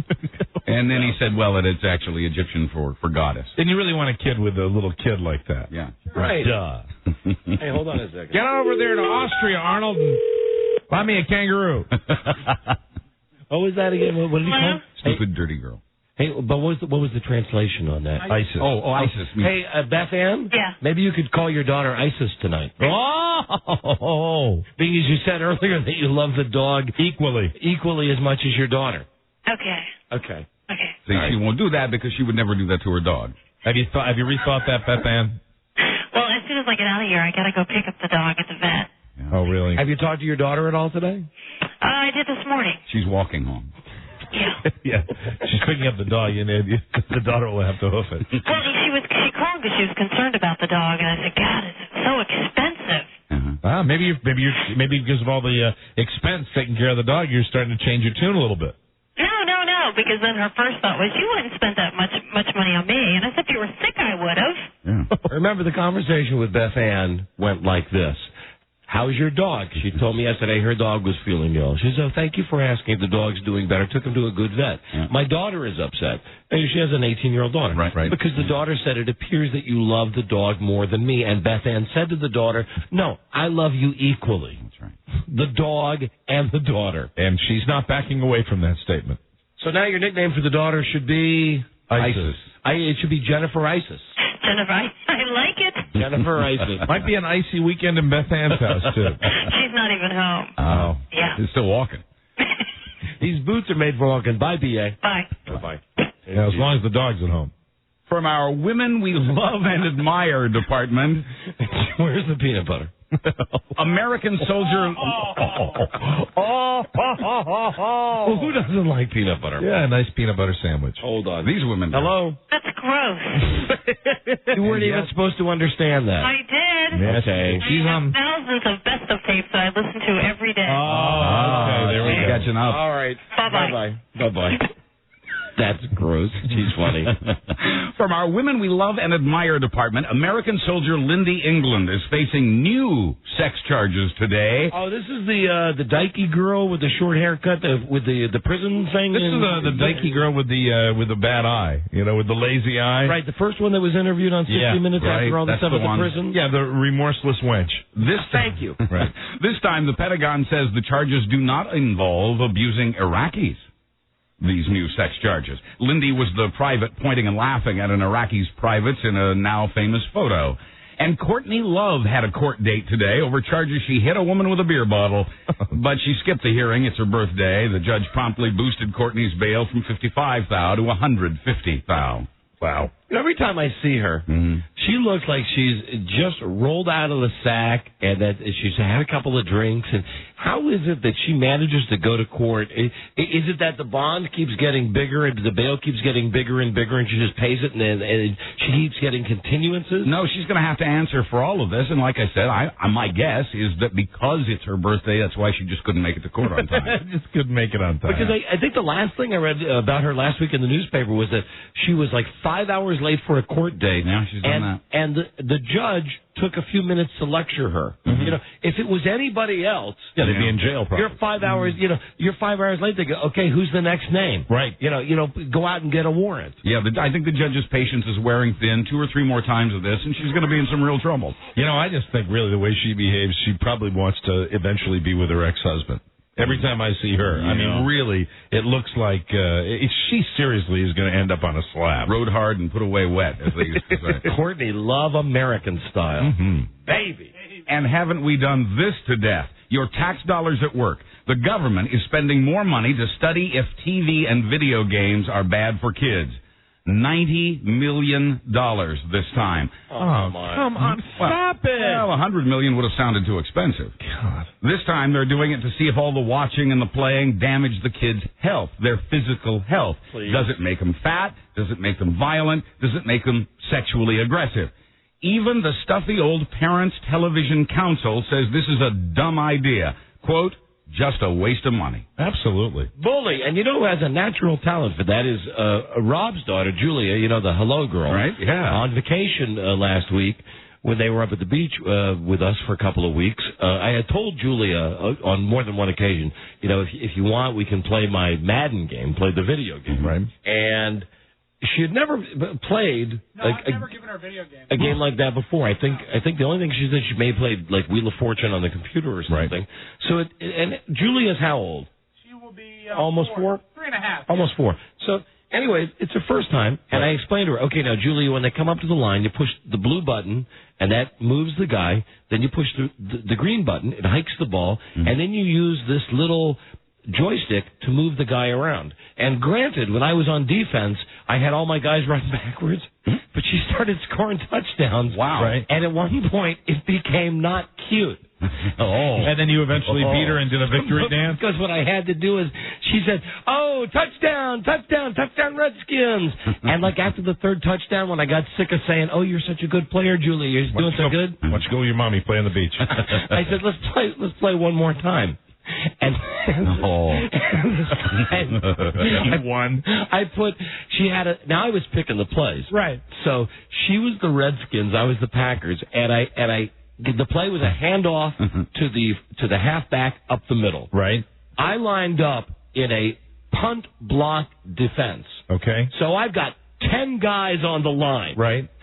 And she hits the button, and damn if it doesn't go through. And I swear to God, you asked Julia, because she came running down to tell Rob, a 65-yard touchdown, beaten by a 3-year-old when I was trying to play back. Oh, no. Hey, 3.5, come on. What's the driving game you had her play, too? Oh, that's the NASCAR game. That was great, because she drives just like her mother. She was good at that, too, though. Yeah, like Carrie. Most of the time she doesn't hit the wall. Literally, I mean, not figuratively, my lovely wife. Got a lady backs into one tree. She's not going to do that again. That's threatening, Rob. Have fun at the yard sale. Yeah. So they're worried about the kids playing those video games and watching TV, but it's not like we're all just sitting around reading. In fact, nobody reads much of anything, according to the latest study. The number of people who read literature, poetry, plays, and fiction has dropped to 47%. It's faggots, 54% 10 years ago. Yeah, damn right. But damn straight, Buzz. Even when you add in the tell-alls and the so-called biographies and the novelty stuff, only 56% of us read any of that. I like picture books. That's down 4% in 10 years. I don't read. TV, video games, and the internet and movies getting the credit. What about Cheers and Jeers? Does that count? A TV Guide? Only when you read it to me. Not an actual book. know. I'll call that you doesn't tonight. count? No, it's not an actual book. So I guess Maxim wouldn't count either. No, magazine, but not a book. Okay, Maxim is like a magazine for idiots. A magazine for horny idiots. Horny idiots, yeah, guilty. You kind of want to believe. We had the story yesterday about the woman who found the mouse, toad, rather, she thought, in her salad at McDonald's. Yeah. You kind of want to believe the judge in Missouri who says he found a mouse in his Miller Lite. He says he pulled it out of the fridge, slipped it into an insulated sleeve, and enjoyed the great taste of beer in a bottle. I'll tell you right now, I'm looking at the computer, which tells me the commercials we have coming up very soon. Yes. Miller Brewing is sponsoring one of our next segments here. Live responsibly. Yeah. I just want to say that on behalf of Miller, slogan. The Miller Company. Yeah, check every bottle for a mouse. That's okay. And just to balance things out, I got a story coming up about Corona. So. Hi, Joe.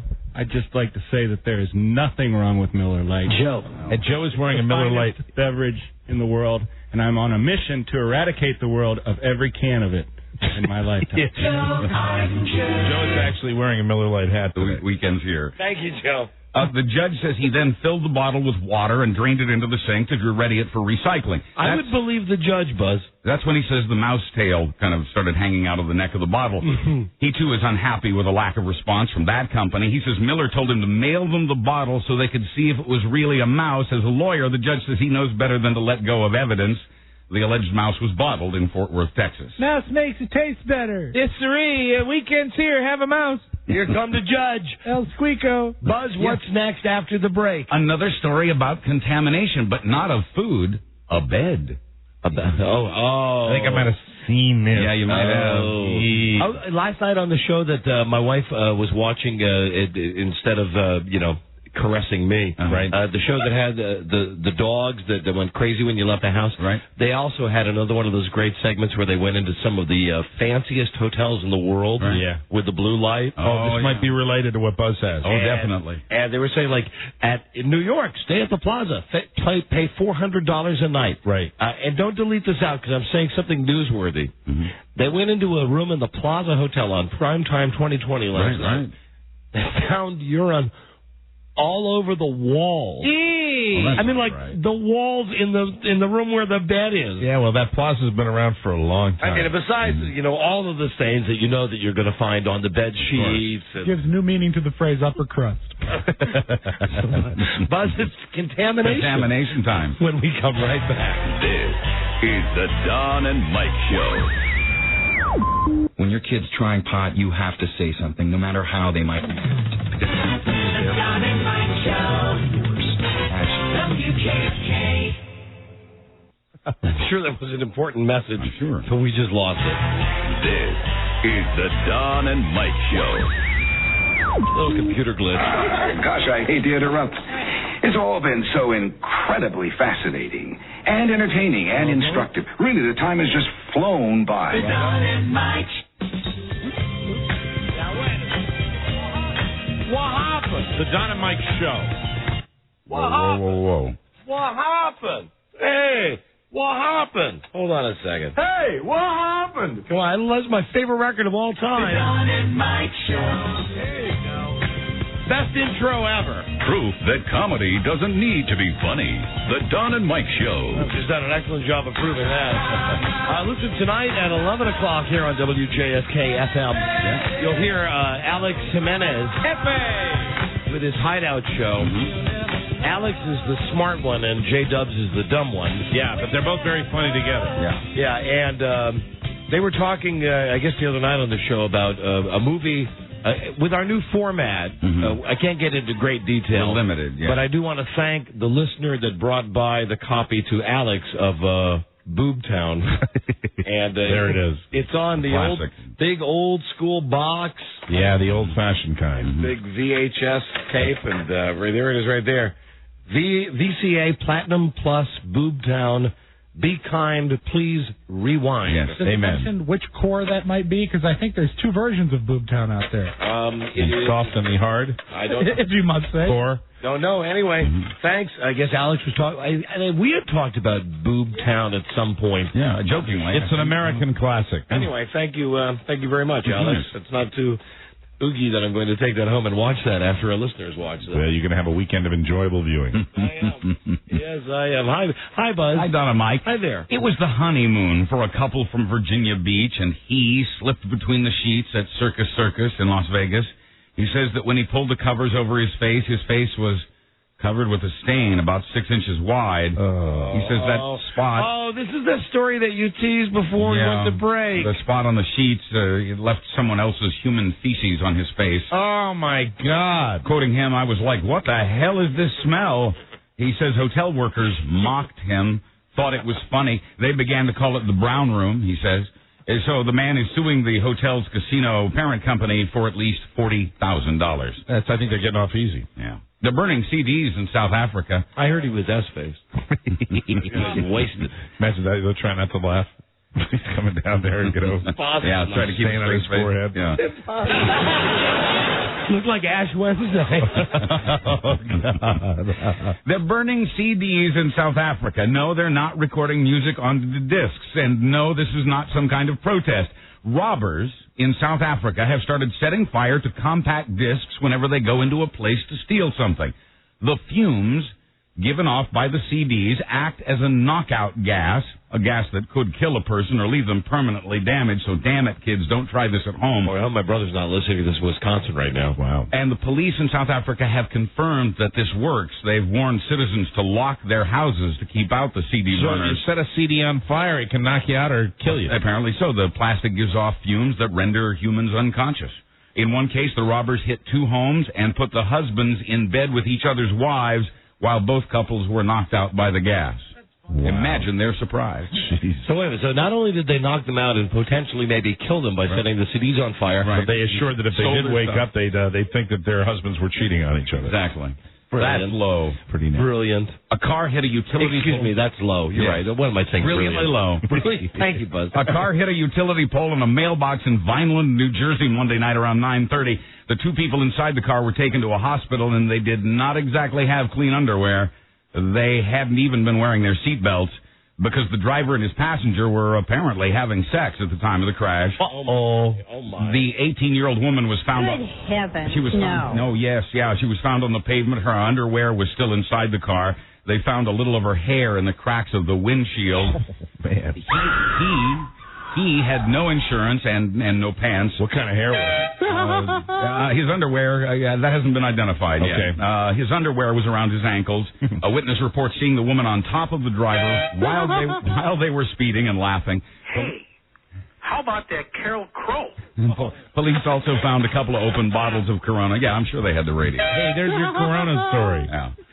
Finally, they found a wet, naked man in the ladies' room of a synagogue in Pittsburgh yesterday. He told police he was waiting to catch his rocket ship. This is Larry Michael, Westwood One Notre Dame Radio. But I'd rather talk about the blind man who did not cross the road to get to the other side. He's been sent to jail. Blind Glenn in Las Vegas. How you doing? Have a great weekend, Blind Glenn. Well, how are you? This blind man has been sent to jail for groping the chests of young women there in England. The 49-year-old found his opportunities each time a young woman would respond to his request to help him across the street. Oh, God. Happy weekend. I'm Buzz Burbank on the Don and Mike Show. Hey, Buzz. You bet. Hold on a second. I got to do this on the touch screen now. Here. I'm Blind Glenn and I eat babies. Touch screen kind of jingle comes up right there. Okay, here we go. And I just pressed it, and look at that. I pressed it any harder. I know what? What? I'm sorry. Now do it. There you go. Oh, beautifully done. And very good. Good night, everybody. Good night. Good night. Let's see, who do I want to thank today? Today we want to thank the people from the Nudist place, the Nudist colony. We want to thank the people from the Amazing Race. We don't know their names, but thank them. And, of course, we want to thank Beth Ann's dog for making all of this possible. A very loved animal. Have a great weekend. Have a safe weekend, everybody. Love you, Freda. Love you, Bart. We'll be back Monday with a new episode. Glad to be back on in Tampa Bay. Good day to you, sir. Good day to you, sir. Good day to you, sir. Good day to you, sir. Thank God your restaurant didn't burn to the ground. Thank God it's open. It's open. And Rob? I have joy, but I'll it's shameful. see you tomorrow at the lawn sale. The yard sale. right, we gotta go. Good night. Washington, Baltimore, Tampa Bay, please stand by for the best of Ron and Fez. Everybody else, enjoy, get the Lud out, or whatever the hell they do after we leave. Happy Schadenfreude. Eat a lot. Till we meet again. Till we meet again. Till we meet again. It's working great. Sammy Davis Jr. saying, be kind, be nice, and I hope the next performer has the pleasure of having as nice an audience as you've been tonight. And let me leave you swinging. I better shut the door again to just Yeah, because we're still in here. Good night. This is the Don and Mike Show.